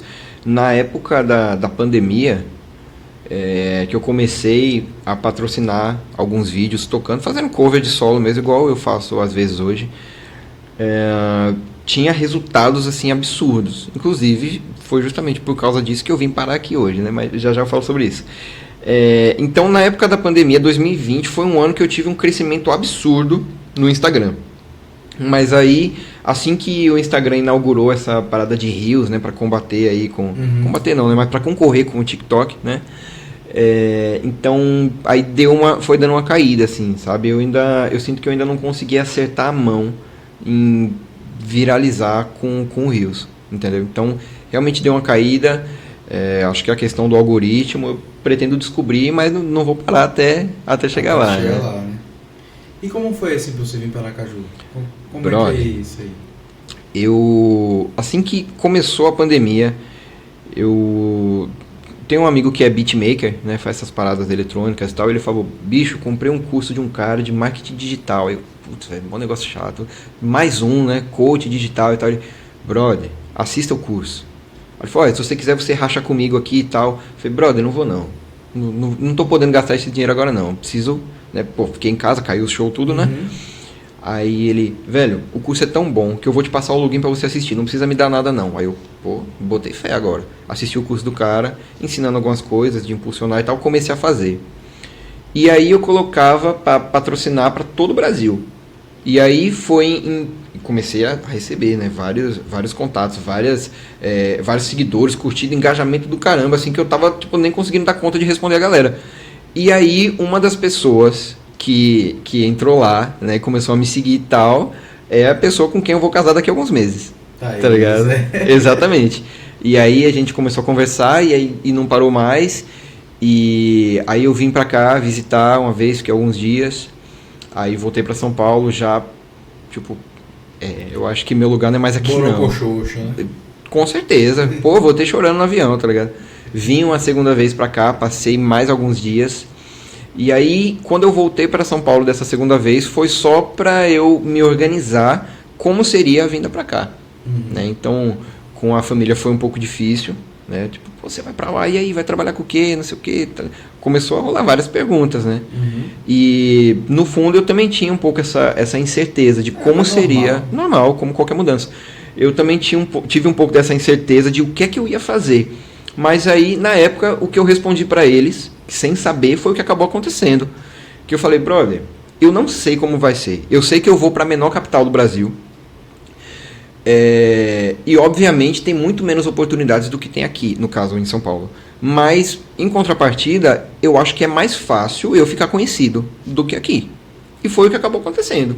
Em questão de um ano, eu já estava fazendo freelance com um monte de gente. E em 2022 foi um ano muito bom como músico. Entendeu? Chegou uma época que eu tava ganhando mais com cachês do que com aula de música, sabe? Eu lembro agora que esse ano passado, 2022, você estava tocando com o cara do Detonautas, Tico. Não, aí foi Násio que tocou. Desculpa, nesse eu não toquei não. Qual foi que você tocou no shopping? Foi com os Imortais, a galera lá do Rio de Janeiro. Que faz tributo, né? Cazuza, Tim Maia, Cássia Eller, Renato Russo e Raul Seixas. Isso. E foi legal pra caramba. Agora, uma coisa que eu vi uma vez no seu Instagram foi você dividindo no palco com 30 Seconds to Mars, não foi, bicho? Bicho, esse eu acho que foi um dos melhores shows da minha vida, assim, Com se não foi o certeza, melhor. é foda, velho. Você dividiu o palco ali com o Jared Leto, com aquela galera lá do 30 Seconds. Foi muito legal, cara. Inclusive, me deu até uma expectativa enorme na época, porque foi, na verdade, como é que eu fui parar lá, né? Foi um concurso que a Rádio Mix fez, onde você enviava um vídeo tocando uma música e eles escolheriam o melhor, né? E aí, tipo, alguém que me falou, na época, pra você ver como é que é, eu nem era fã de 30 Seconds to Mars, eu conheci uma música e ainda assim, é emo, né? eu, na época de escola, era contra o movimento emo, eu era do metal, Iron Maiden e tal, né? E aí eu falei, velho, eu vou fazer despretensiosamente. Gravei, fiz bem feito, e aí a galera me escolheu, aí eu, putz, tá ligado? Aí, tanto é que foi muito interessante, que no dia do show, eu não tava nem um pouco, nada, nem um fio de cabelo tenso. Eu tava tranquilo, como se fosse fazer um show, como se fosse tocar aqui, assim, tipo, pra nós dois, sabe? Uhum. Só que no dia em que saiu o resultado, que ia sair o resultado, eu tava tenso, passei mal, não consegui comer, tá ligado? E quando eu vi meu nome lá, eu respirei aliviado e ao mesmo tempo fiquei, caramba, velho, e agora, né? Que responsa. Que né? responsa, tá ligado? E foi um show maravilhoso, maravilhoso. Foi lá no Espaço das Américas, né, que é um espaço gigantesco, e tinha, sei lá, umas 8.000 pessoas, tá ligado? Eu acho que foi o maior público que eu toquei. Teve uma outra vez que eu com a minha banda, a gente abriu pro Zé Neto Cristiano, no interior de São Paulo, que tinha um monte de gente também, tava lotado, você não via o final, assim, da galera. E tinha bastante gente, de um modo geral. Mas eu acho que esse do 30 Seconds to Mars tinha mais ainda. O Espaço das Américas lotou, brother. Tá É um ligado? absurdo, é bom demais tocar com um público assim, né? Não, e outra, estrutura profissional. Tanto é que eu perguntei pra organização, falei, e aí, o que eu preciso levar e tal, né? Amplificador, pedal, você vê. Aí eles, não, só a guitarra. Só a guitarra? Eu pensei, como é que eu vou fazer pra trocar os efeitos, né? Levei a guitarra e o morto, que era a pedaleira que eu falei no começo, mais de 20 quilos, né? Uhum. Aquele trambolho atravessando São Paulo. Aí chegou lá, né? Eu com a pedaleira, o cara, o Guitar Tech lá, né? Falou, tipo, você. You don't need this, tá ligado? Você não precisa disso. Aí eu. Mas, tipo, como é que eu vou trocar os efeitos e tal? Aí ele fez assim, ele apontou pro rack, deu uns tapinhas aqui e falou, deixa comigo, eu vou fazer tudo aqui. Você só vai chegar e tocar. Aí eu. Tá caramba! A vida é assim. Outro nível. Aí eu. Então beleza. Então é isso aí, meu. E assim, fora o 30 Seconds to Mars, quem você mais dividiu o palco assim dessa galera famosa? Cara, eu toquei. Assim, abri show, já rolou pro CPM, já rolou pro. Já abriu o CPM também uma vez. Pô, já, massa pra caramba, né? Já rolou pro Capital, num festival também no interior. A gente já abri pra Black Alien, Flora Matos. Aí, no caso, já de tocar junto, né? Rolou já com o Marcão do Charlie Brown. Rolou algumas vezes, inclusive. Cara, muito gente boa. Qualquer coisa que você perguntar sobre a história do Charlie Brown, coisas polêmicas, até o cara vai lá e fala pra você, tá ligado? Numa boa, como se estivesse, tipo, tomando uma breja e trocando ideia, sabe? Uhum. Com essa banda autoral, a gente chegou a gravar algumas vezes no estúdio que ele tem em Santos. Ficou um trabalho fenomenal, obviamente, com influências de Charlie Brown, não tem como, né? Tá no estúdio do cara, com a produção do cara e do assistente dele, André Freitas. Então acaba saindo não tem uma um pouco. referência de Charlie Brown? E outra, Charlie Brown foi uma escola muito grande, principalmente ali, pra mim, né? Entre 2012 e 15 ali, Charlie Brown era a minha banda de cabeceira, assim, tá ligado? Eu tinha todos os álbuns, todos os dias escutava algum álbum, sabe? Então foi uma banda de rock que deu uma revolucionada muito grande no cenário do Brasil.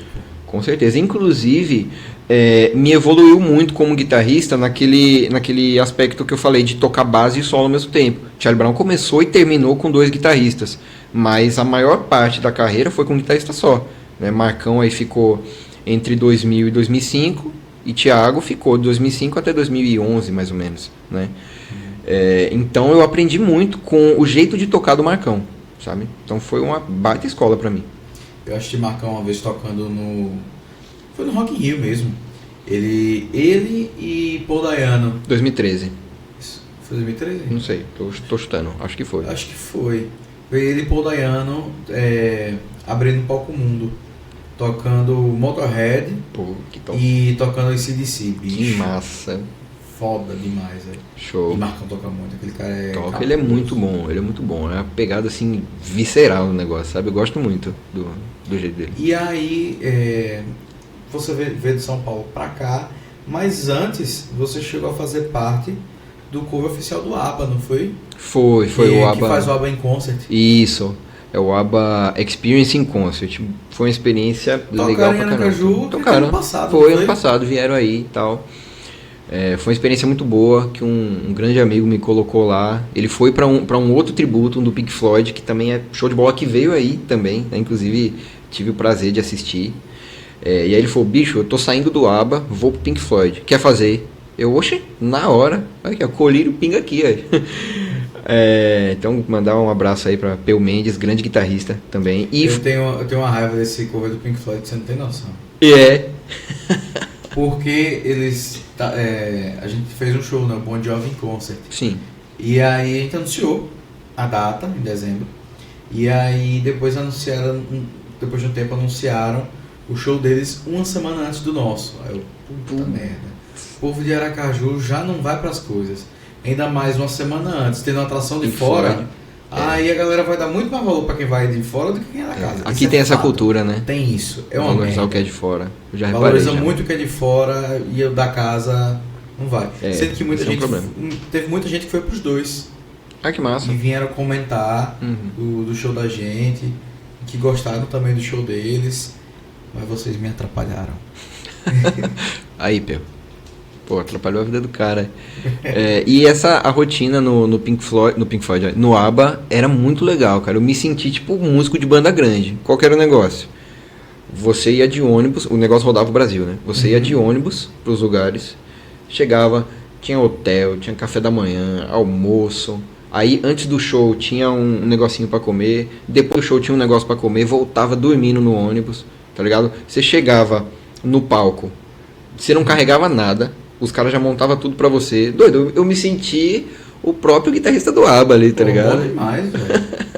Tá ligado? Era uma rotina bem legal, assim. Só que o lance no ABBA não é guitarra como em banda de rock, tá ligado? Era mais, não só guitarra, mas bateria e baixo, era como um sideman, entendeu? Então você ficava lá no seu praticável, paradinho, tocava o show, acabou. Tem uns focos de luz em alguns momentos que tem um solo, acabou. Você definitivamente não é um integrante chave, né? Integrante chave do negócio. Por exemplo, você vai fazer um cover de Bon Jovi e não tem alguém pra fazer o hit sambora.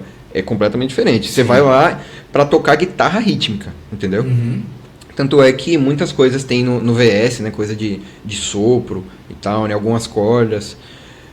E aí quando tem a orquestra também, aí você tem que dividir o espaço do palco com a orquestra. Então, assim, foi. E tinha também balé, né? O ABBA é um show à parte que ele tem os dançarinos e tal. É um show completo, né? Foi uma experiência muito, muito massa. Só que A orquestra viajava junto com a banda, não? Não, a orquestra é de músicos locais. Exatamente. No ônibus ia só a banda, a técnica, os cantores e o balé. Entendeu? Entendi. Mas vocês tinham um maestro pra reger a orquestra? O maestro era da banda? O maestro, ele era da empresa, né? Não era local, não. Porque a gente fazia, nessa temporada que eu fiquei, né? A gente fazia o mesmo show, né? Então o maestro tinha que conhecer o negócio de cabo a rabo. Não dava pra cada cidade ser um maestro diferente, entendeu? Sim.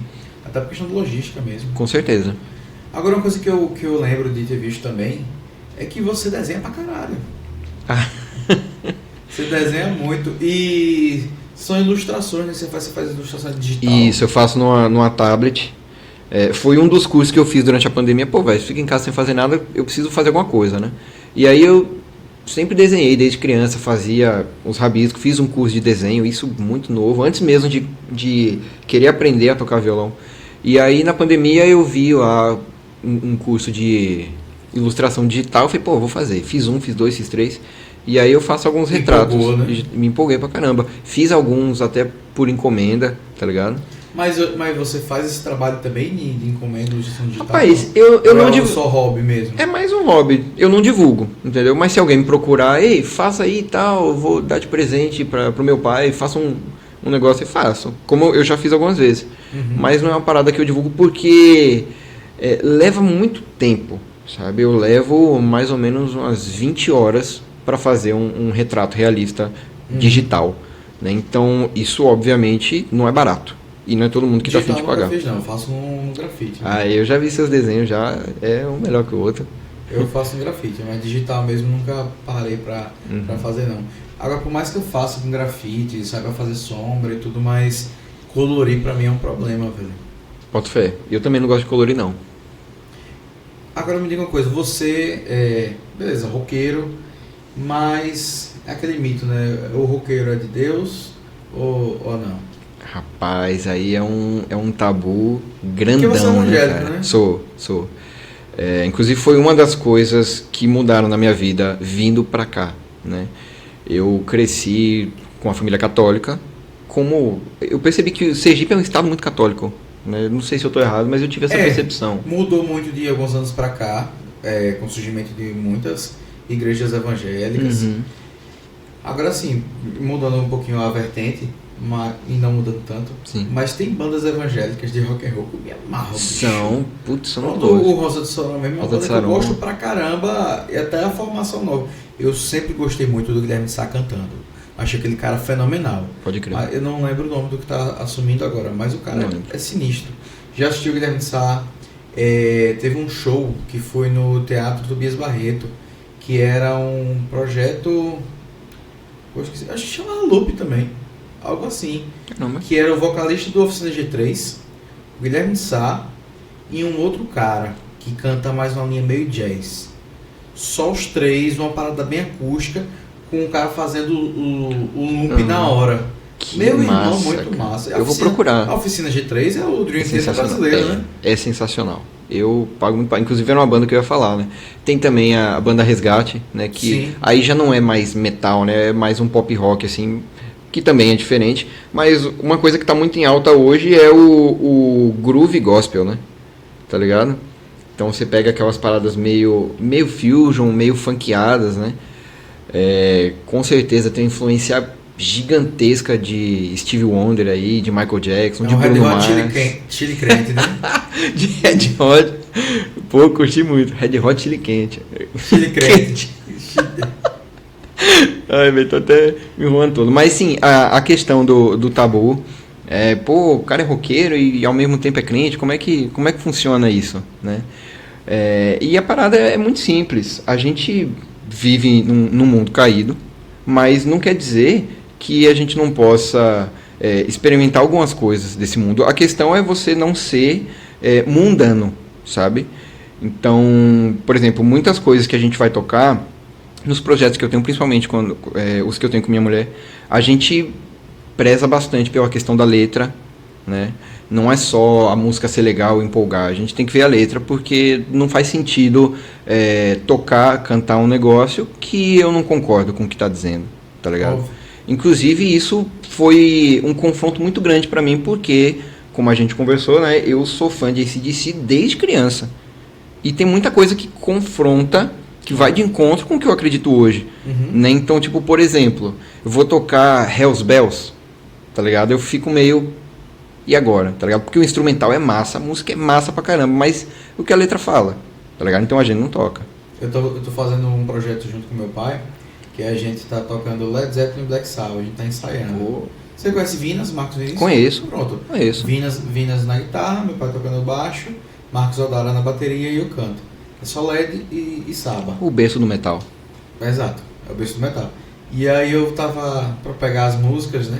Bicho, eu tava lendo as letras do Black Sabbath. Meu irmão, aquilo é muito sombrio. Bicho. Tanto é que teve uma vez, só fazendo um parêntese aí, né? Que eu tava com os brothers, há muitos anos atrás, tomando a gente já tava pra lá, né?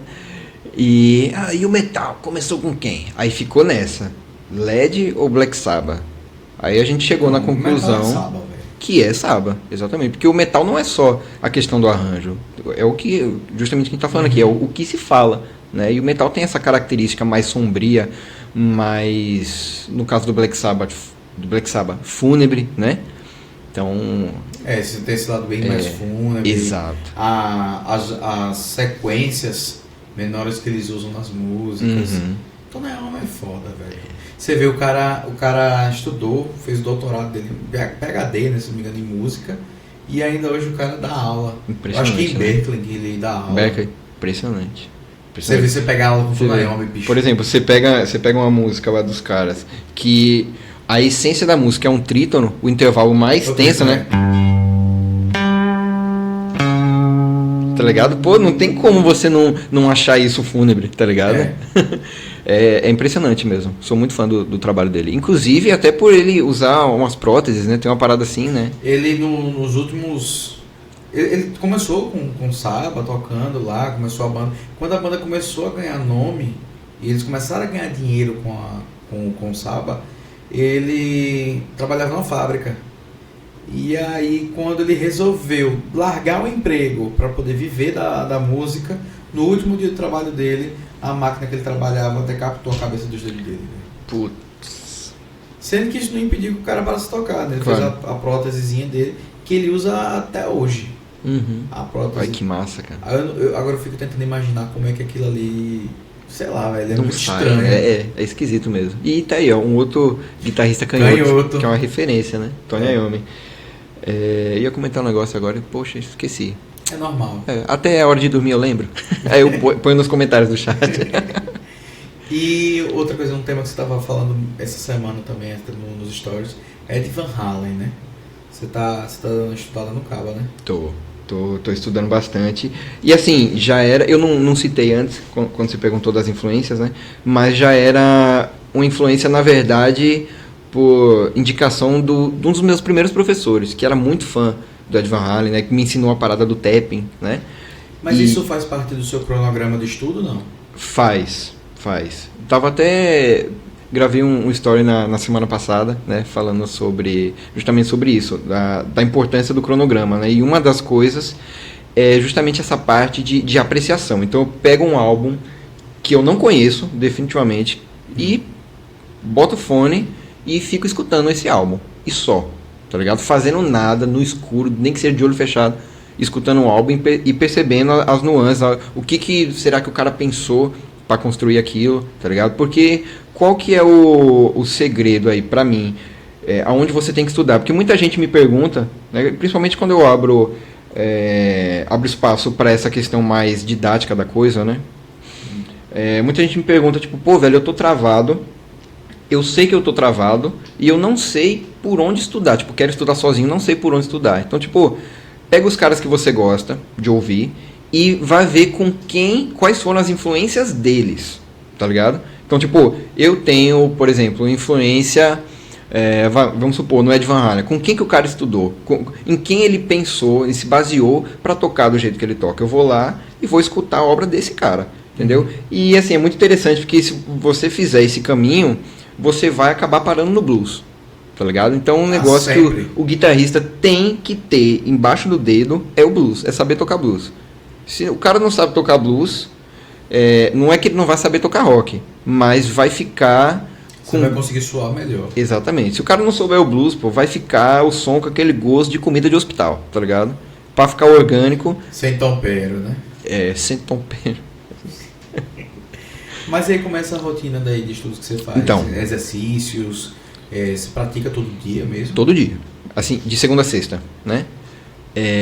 Eu começo sempre com aquecimento e trabalhando técnica. Foi uma das coisas que eu percebi que eu estava deixando muito a desejar. Então eu vou lá e dou uma afiada na técnica. Depois, geralmente, eu estudo alguma coisa de harmonia, né? Repasso alguns conceitos que eu já sei, vou atrás de outros. Aí é dividido por dias, né? Mas eu também trabalho essa parte de apreciação, né? De escutar álbuns novos. Repertório, tirar música do zero, guitarra base, guitarra solo, ver outros gêneros e tal. Leitura rítmica, tá ligado? Tem a galera que fala aí que ler partitura não é importante porque não tá ali no dia a dia, mas é importante pra caramba, bro, tá ligado? Principalmente pra quem tem o interesse de viver da música. Se não me engano, você botou uma caixinha de perguntas lá. Você é músico de tablatura? Analfabeto, não sei o quê. Assina com o dedão. Eu botei lá de tablatura. Eu não sei ler partitura. Pode crer.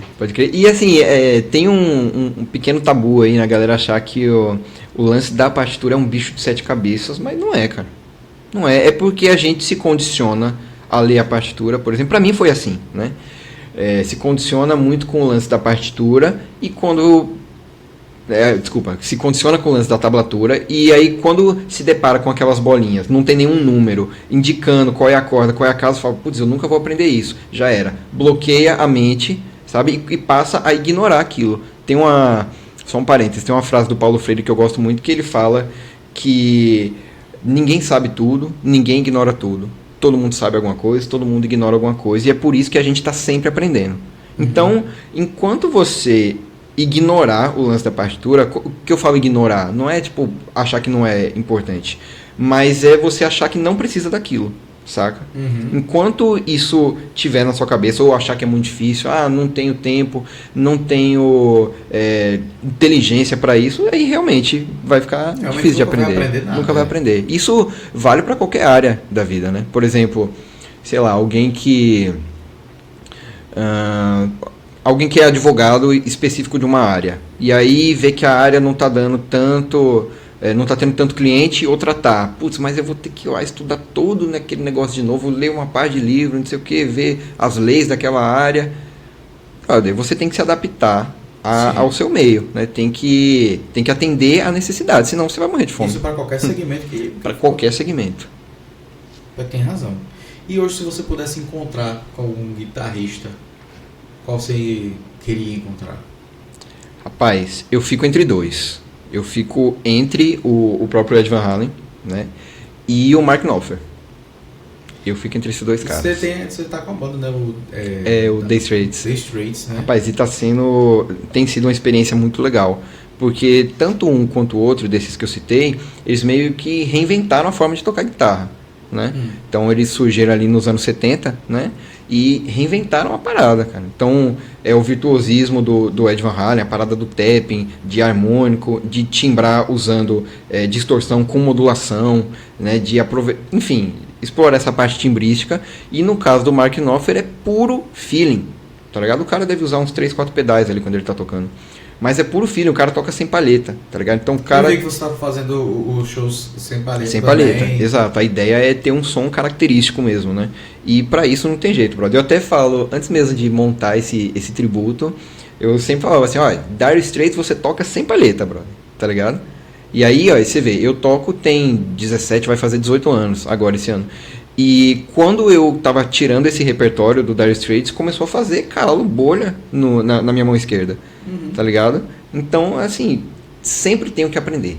Por isso que eu queria um encontro com um desses dois aí pra absorver um pouco desse conhecimento todo, né? Quem sabe reinventar a guitarra de alguma forma, né? Pra você, né? Pra mim, Pra você.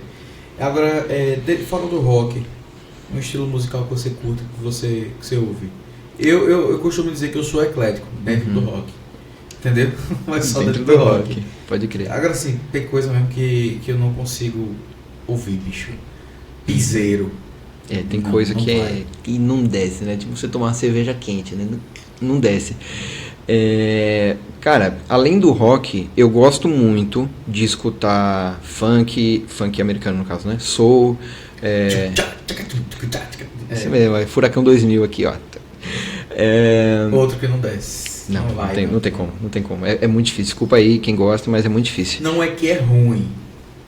Beleza, é isso que eu tô dizendo. Bom pra quem gosta. Pra quem gosta, não é o meu caso. E também cai naquela questão do conteúdo da letra que também Com certeza. não me acrescenta em nada. Então eu gosto bastante de funk americano, de soul. E aí, meio no sigilo aí, eu gosto muito de pagode, cara. Mas eu percebi que, assim, aqui pagode é swingueira, né? Pagodão aqui baiano e tal.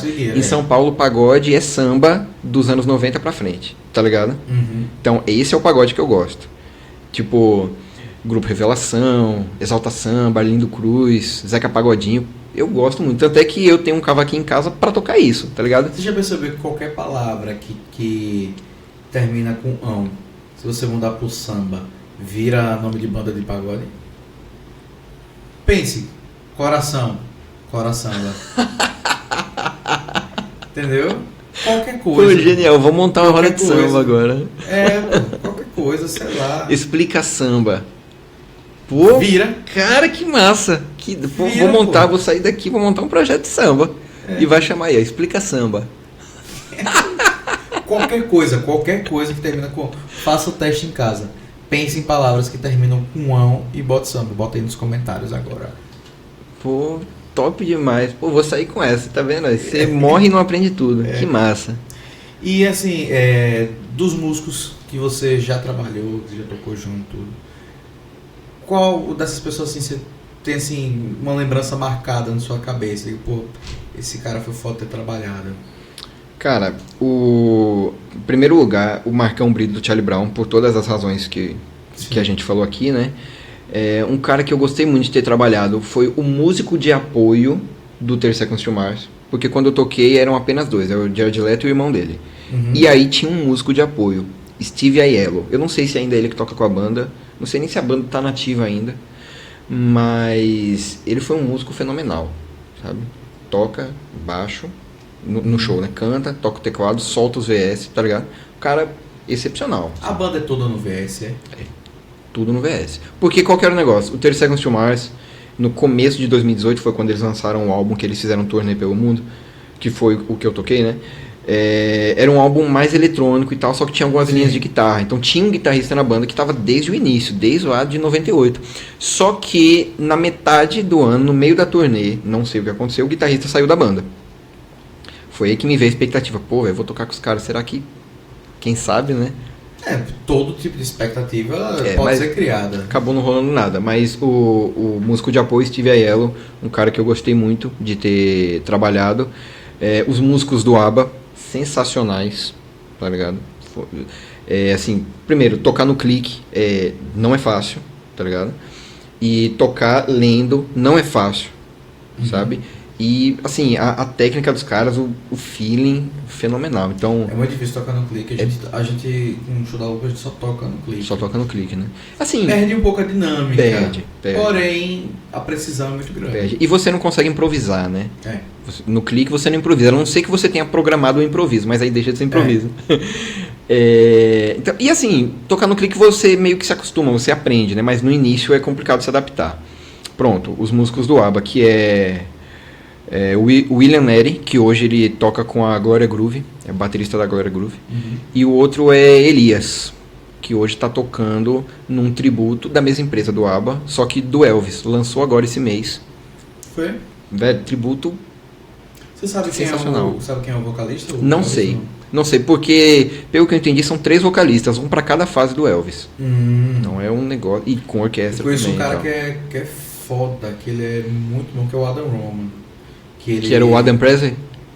Não, o nome dele é Adam Roman. Ah, sim. Ele é lá de São Paulo. O cara fazendo Elvis, bicho. Assim, ele tava agora recente lá no The Noite. Que massa. Um encontro de Elvis do Brasil. Tem muito Elvis. Eu perguntei se era o Adam Presley, né? Porque meu pai chegou a tocar alguns shows com um cover de Elvis que o nome era Adam Presley. É ele, velho. Doido. Ele usa o nome também, Adam Presley. Pô, olha que massa. Meu pai tocou com ele faz uns 10 anos. Fez alguns shows e tal e depois acabou saindo da banda. Ele, Adam Roman, é isso mesmo. É Adam Presley. Que massa. Mesmo.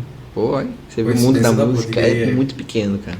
É. Show de bola. Agora, daqui, os músicos que eu gostei bastante de trabalhar... rapaz, é muita gente boa aqui, viu? Muita gente, fica difícil falar. Tem assim. muita banda boa aqui, bicho. Tem. Muita banda. O João Paulo, que eu cheguei a comentar aqui, que hoje está morando no Rio Grande do Sul, às vezes a gente tem a mentalidade de que, caramba, não, pro lado de lá mesmo, que é uma cultura muito mais europeia, o pessoal deve curtir mais rock and roll. Realmente, eles consomem rock. Sim. Mas ele disse que não são muitas bandas boas, não. Caramba. Esse bichinho em Aracaju tem muito mais banda boa do que aqui, Bota fé. no Rio Grande do Sul. Que doideira, né? Você vê? E a gente desvalorizando o sergipano. Você vê? Que doideira. O que tem de músico que vai pra show pra ficar assim, ó, errou. E geralmente é um guitarrista. Pode ter certeza. Rapaz, guitarrista é raça ruim, viu? Ele fica lá, torcendo por um erro. Mizinha tá desafinada aí, né, brother? Sei como é que é. Ruim, é assim, velho. Guitarrista não presta, não. Eu tento sempre mudar esse conceito, bicho. Eu gosto de ir pro show da galera. E prestigiar o show. Prestigiar. É isso mesmo. Hoje, eu uso o show dos amigos que eu assisto pra poder fazer Reels. Olha que massa. Eu sim, eu já vi alguns. Legal pra caramba. Eu pratico o videomaker que existe dentro de mim fazendo isso. Top, que massa. Agora eu brinquei no show de Leon, fazendo tributo a Charlie Brown. Eu vi, Já fiz da Lady legal. Rock.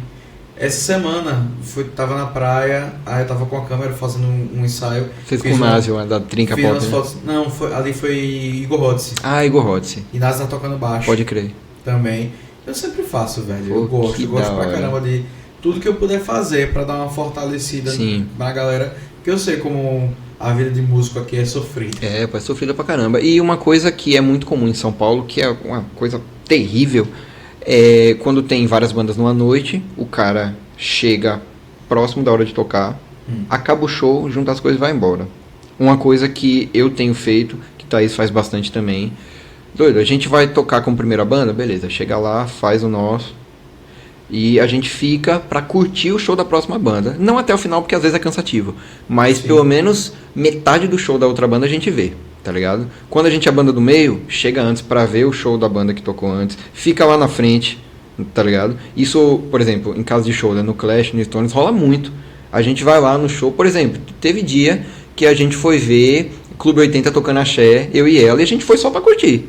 E ficou lá, na frente lá, tomando uma, dançando, cantando junto. Eu gosto muito de fazer isso também. Tem que fazer isso. E é legal até como objeto de estudo mesmo, você vê reações, o estilo que a galera tá curtindo. Com certeza. Entendeu? Eu acho que ajuda muito. E pra mim mesmo, ajuda muito na questão de montagem de repertório. Eu sempre tento colocar no repertório músicas que os outros não estão tocando. Pra poder não conflitar mesmo, entendeu?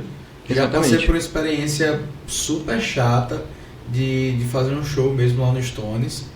E eu perguntar pro cara, assim, vou falar o milagre, mas não vou falar o santo. Cheguei pro cara e disse, olha, brother, eu vi que sua banda tem um repertório bem parecido com o da minha. O que é que você tem no repertório para poder a gente não conflitar, né? Aí ele disse, bicho, a gente tá sem ensaiar, tem pouca coisa que a gente pode alterar, mas me mande o seu pra eu ver aqui. Aí eu mandei o repertório e ele disse, pronto, você vai fazer o seguinte, corte essa música, essa música, essa música. Umas 3, ele disse, eu corte essas, fica difícil pra gente tirar do nosso repertório, o resto pode tocar de boa. Beleza, como de costume, cheguei cedo lá pra poder assistir a banda dos caras, e aí eles tocaram no repertório deles 10 músicas na sequência que eu mandei, na mesma ordem. 10 músicas do nosso repertório, igual. Vixe, quebrou o show, brother. Não, quebraria, né? Fiquei puto. Claro. Até na hora no palco mesmo, cheguei. Só galera, infelizmente a outra banda terminou roubando nosso repertório, tá? Que a gente tinha programado pra fazer. Mas vamos fazer um show totalmente diferente pra vocês. E se quiserem, pode ir dando sugestão do que vocês querem ouvir. Aí a gente recebeu um monte de bilhetinho lá no palco, queria ouvir não sei o que, isso, aquilo. E a gente montou o repertório na hora. Fui cortando o que eles tinham tocado lá. Sim. Velho, eles tocaram bem umas 13 músicas, bicho, no nosso repertório. Pô, é muita coisa. Ainda mais no Stones, que geralmente é um show de 2 horas, né? 13 músicas é metade do show. Exatamente, pô. E aí a gente teve que reformular o repertório inteiro, de última hora. Então, assim, depois disso, não compartilho repertório com ninguém. E também, assim, eu sempre procuro ver o que as outras bandas estão tocando, para poder não acontecer isso, entendeu? E até fazer uma coisa diferente, entendeu? Pro público. Acho tão chato você estar ali assistindo como público, né? Você tá assistindo e daqui a pouco a outra banda vai tocar as mesmas músicas que você já ouviu. É muito chato. É muito chato. Como você falou, todo mundo toca Tempos Perdidos, todo mundo toca Primeiros Erros. Sem condição. E o pior é que muitas vezes o público está condicionado a isso. Então, se você tem uma banda que toca algumas músicas de rock nacional, naturalmente a galera vai pedir Tempo Perdido. Sim. Mas aí o que a gente faz? Já aconteceu com a gente. Toca outra de Legião. Tá ligado? Tempo Perdido. Todo mundo faz isso, brother. Tá ligado? Mude um pouco, sabe? Todo mundo toca Mulher de Fases, a sua maneira. São músicas. Não, são. Velho, ó, fica a sugestão pro Stones. Eu vou falar pra Ricardo depois. Bota uma placa em cima do palco. Proibido tocar Tempo Perdido. Multa, 6 meses sem tocar na casa. Velho, teve um lugar que eu fui tocar que tinha uma placa dessa, só que com Killing the Name. Sim. Proibido tocar Killing the Name. Pior que velho, muita banda toca Killing the Name. Bicho. já virou clichê.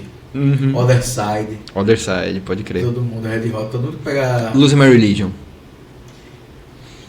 total clichê. Vou fazer um meia-culpa aqui, que o The Straits toca algumas coisas que não são The Straits, uma delas é Lose My Religion, né? Porque a gente precisava de música ali, e querendo ou não, The Straits não é tão comercial quanto outras bandas são, Sim, né? fato. Então a gente teve que colocar algumas coisinhas no meio e tal.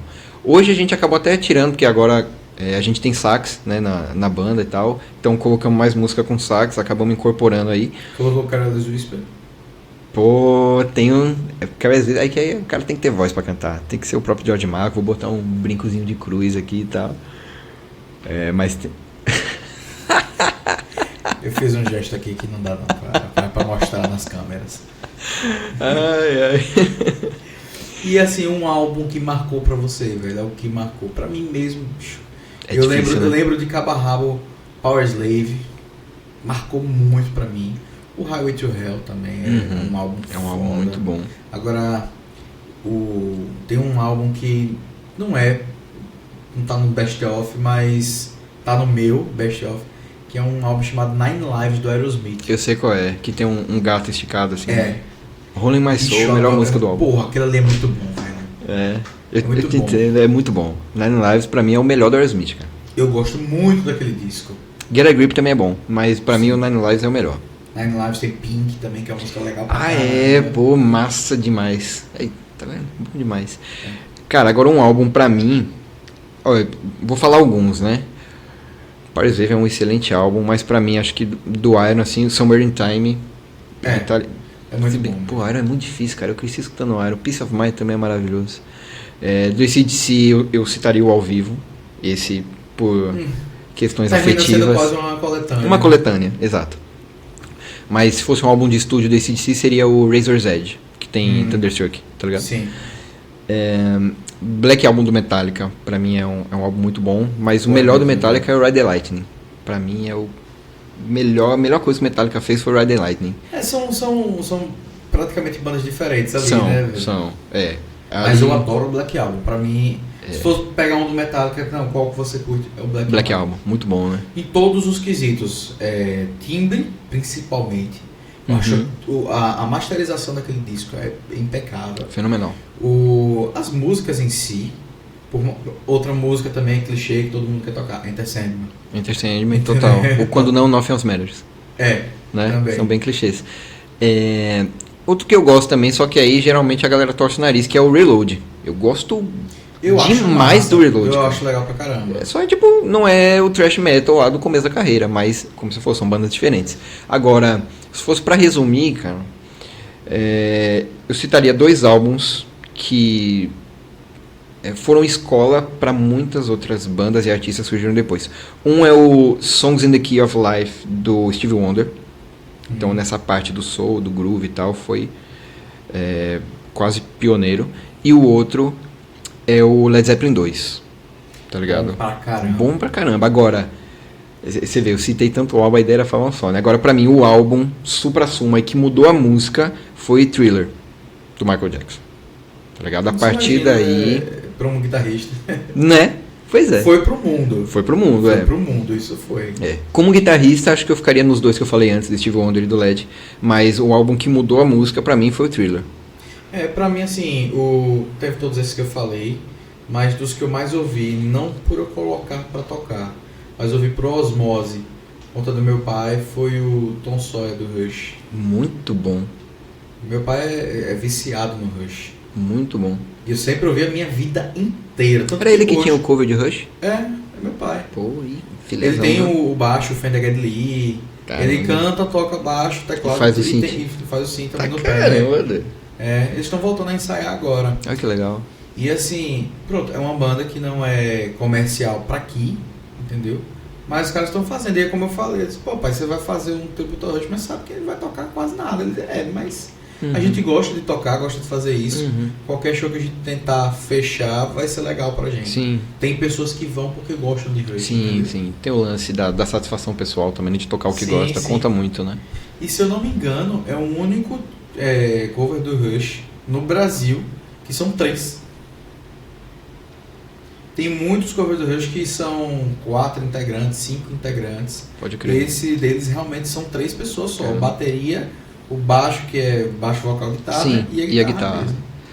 Tem que ser bom, viu? E o Alex Lifeson, guitarrista sinistro, ele é difícil de executar. É muito difícil. É muito difícil. E ele exatamente.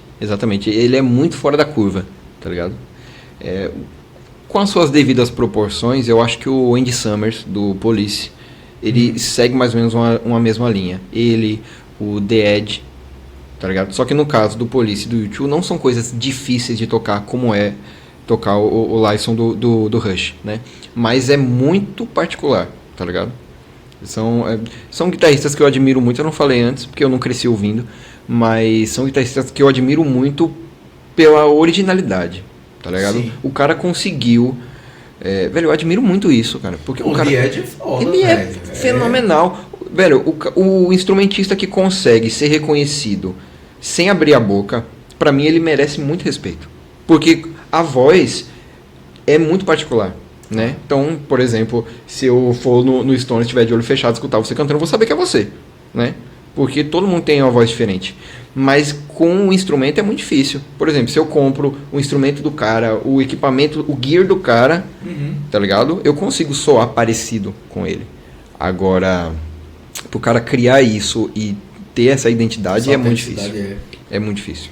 A gente tá tocando, a gente colocou no repertório da Lupa agora Elevation do YouTube. Oh, que massa. E aí, uma coisa que eu vi até que você faz, é o aplicativo Moisés, né? Sim, pra sim. poder separar as linhas de instrumentos.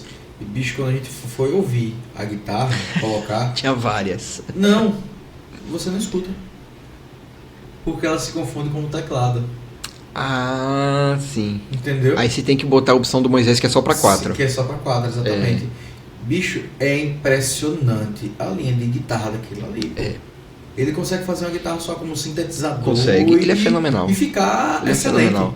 Tem um documentário, não sei se você já viu, que é Jimmy Page, Jack White e ele, tá ligado? Doido, é impressionante. Tem uma hora que o Dead fala, olha, eu tô tocando isso. Pom. Aí, agora eu vou ligar os efeitos. Tá ligado? Uhum. É fenomenal. O que ele faz com o timbre, eu tiro o chapéu, cara. É impressionante aquilo ali. Eu tenho que reassistir aquele documentário, velho. Muito bom, né? Reassistir assim com os olhares de hoje, porque quando eu assisti aquilo ali, sei lá, não que eu tenha uma maturidade musical hoje, mas eu era mais muito mais do que na época. Pode né? crer. Exatamente. Show. E aí, velho, falando sobre equipamento. Hoje você tá com guitarra aí que é Endorse, né? Sua rapaz, marca, né? Novidade aqui, novidade. Foi uma parceria muito legal. Fechei com a Mostra aí, galera da Carval. Deixa eu ver. Aparece aí. Dá pra ver. Vou colocar assim. Não sei se dá pra ver. Dá pra ver. Tá mostrando aí na câmera de cá. Aqui, ó. Linda. Pois é, rapaz, eu fiquei muito contente com o resultado. E os caras fizeram a guitarra exatamente do jeito que eu queria, tá ligado? Foi, olha, eu preciso de uma tele, eu quero que ela tenha essa vibe aí de semiacústica, né? Então fizeram a aberturinha aqui, aquele padrão Fender Thinline, né? E aí colocar um humbucker grande mesmo, porque qual que é o negócio? Na minha Strato, que é a que eu mais uso para tocar, eu tenho um mini humbucker na ponte. Que foi uma que você mesmo pintou, não foi? Foi. Aquela guitarra de original só tem o corpo e o braço. O resto todo foi todo modificado. E aí, né, eu uso um mini humbucker, né? Pra quem não sabe, é um humbucker esse captador que é mais gordinho aqui, né? E o mini humbucker, ele tem um som parecido, só que ele é mais fino. Só que o timbre não é tão gordo, não é tão encorpado quanto de um humbucker normal. Sim. Então eu falei, eu preciso que essa tele tenha um humbucker, mas eu quero que ela tenha uma opção pra virar single como esse aqui. Certo. Né? E aí os caras fizeram. Tem a chavinha aqui, né? Aqui, a chavinha aqui. E aí eu consigo ter uma diversidade maior de timbre, né? E eu gostei muito do som. Vamos nessa. Então, esse aqui esse é o captador aqui, né?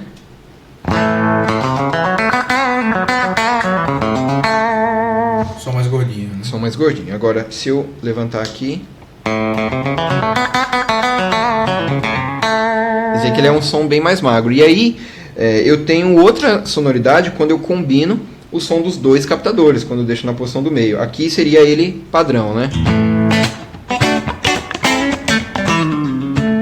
Agora, se eu subir aqui, eu tenho dois singles, né? É outra proposta de som.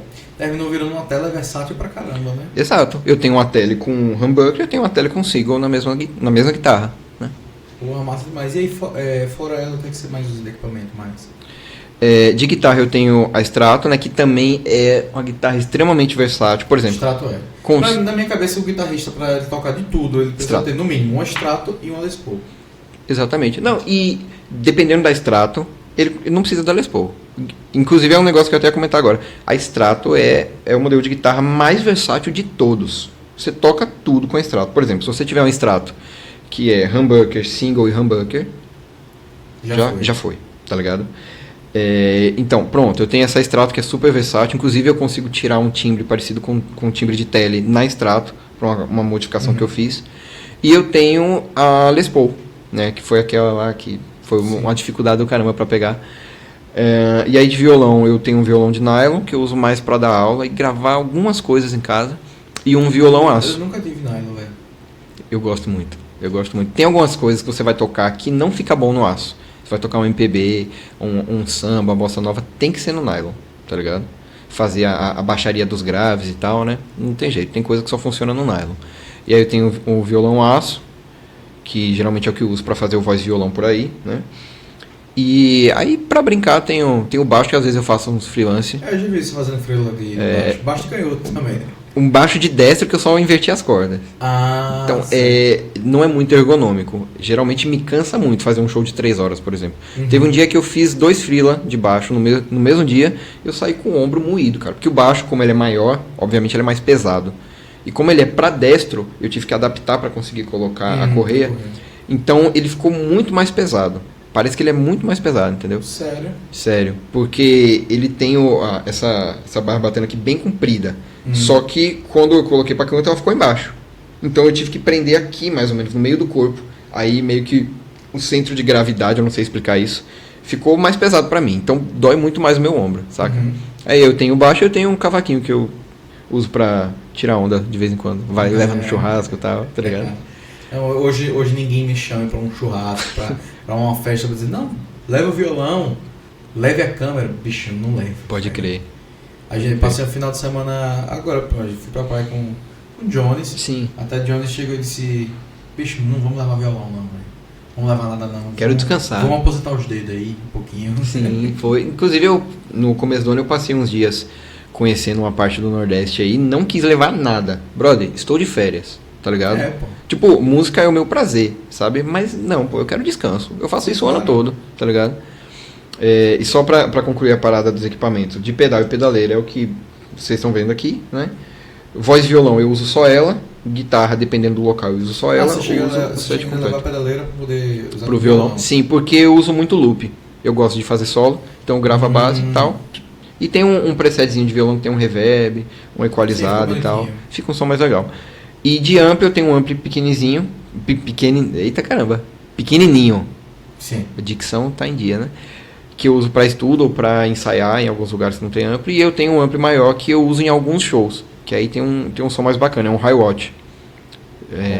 Bom pra caramba. Não é valvulado, mas quem toca guitarra ouve e pergunta, é valvulado? Não.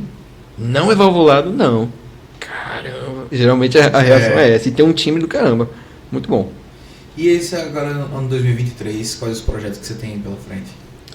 Rapaz, dos projetos musicais, né? Quero continuar tocando com a Concorde, né? A banda que eu tenho com minha mulher e o pessoal. Que a gente toca rock clássico. Pretendo fazer mais shows com o The Straits. Inclusive, um beijo, Thaís. Tá aí, vai assistir, né? Falar pra ela, vai assistir o programa todo, do jeito que é, conheço. Rapaz, é engraçado, velho. É mais fácil eu faltar num show que eu vou tocar do que ela. Tá ligado? Ela vai assistir todos os shows, nem que seja pra ficar sentada mexendo no celular, mas ela gosta de ir em todos. É um negócio que eu admiro demais, velho. Ela é massa, gente boa pra caramba. Muito parceira, é impressionante. Foi simplesmente a melhor escolha da minha vida. Declaração em público aí, né? Tá, mas último romântico, ó. Poxa, até perdi o Filomena. Eu perguntei os projetos de 2023. Pronto, então tem esse, aí tem o The Straits, né? A gente tem a War Dogs também, que não toca há um tempo, e a gente faz mais essa pegada do grunge. E tem um outro projeto que vai sair esse ano aí, que é a banda Soundtrack, que eu tenho com ela também, a galera massa tocando, que é mais na pegada de fazer justamente trilha sonora de filme. Então, essa parte 70, 80, 90, só sucesso, só música lá em cima, a gente vai botar pra rodar esse ano. A gente fez um teste ano passado numa festa particular, a galera gostou bastante, teve uma aceitação muito boa. Então, a gente vai prosseguir com esse ano. Pô, que massa. É isso aí. Galera, o papo tá massa. A gente vai ter que terminar aqui. Eu e o Vini vai ficar lorotando aqui um pouquinho ainda. Mas espero que vocês tenham gostado. Certo? Um recado aqui pra galera. Manda aí. É isso aí, ó. Acompanhem os outros episódios, os que já saíram, os que vão sair ainda desse podcast maravilhoso aqui do grande Nando Moraes, vocalista de... Passe seu Instagram, claro. Suas redes sociais. Então sigam aí, ó, @Vini Bufato, Bufato, beleza? E a banda, como é que tá o Instagram? Então vamos lá, anote aí, ó. Banda.concord, com o D mudo no final. Eu aproveitei bastante do sotaque paulistano aí, né, pra Concord. Sigam também a The Straits, que é the.straits. E tem também o da banda Soundtrack, que aí é Soundtrack Banda. E fiquem ligados aí que 2023 promete muitos projetos. Vini, valeu, velho. Valeu, eu que agradeço. Oportunidade bem legal de estar aqui, prazerzaço, né? O primeiro podcast, eu espero que seja o primeiro episódio de música, que a gente possa voltar aqui e trocar mais ideia. A gente vai fazer essa sala aqui, como eu comentei com você no início, é uma sala provisória, mas quando terminar lá a reforma do estúdio, eu quero fazer meio com uma roda com vários guitarristas, entendeu? Pô, que massa. A gente começar a debater sobre guitarra, baixo que seja, entendeu? Pra gente debater. É um projeto que vai rolar ainda esse ano. Show de bola. Parabéns aí pela iniciativa, muito legal. E é isso aí, galera. Esse foi o 6º episódio do Fala Aqui Podcast, com o Vini Bufato, sorrisão aí. Siga a gente nas redes sociais, Estúdio Nando Moraes, e nos acompanhe. Se inscreva no nosso canal aqui no YouTube. Se possível, ative o sininho para poder receber as notificações quando a gente for lançar, quando a gente estiver entrando ao vivo. E esse foi o 6º episódio do Fala Aqui Podcast. Valeu, tchau!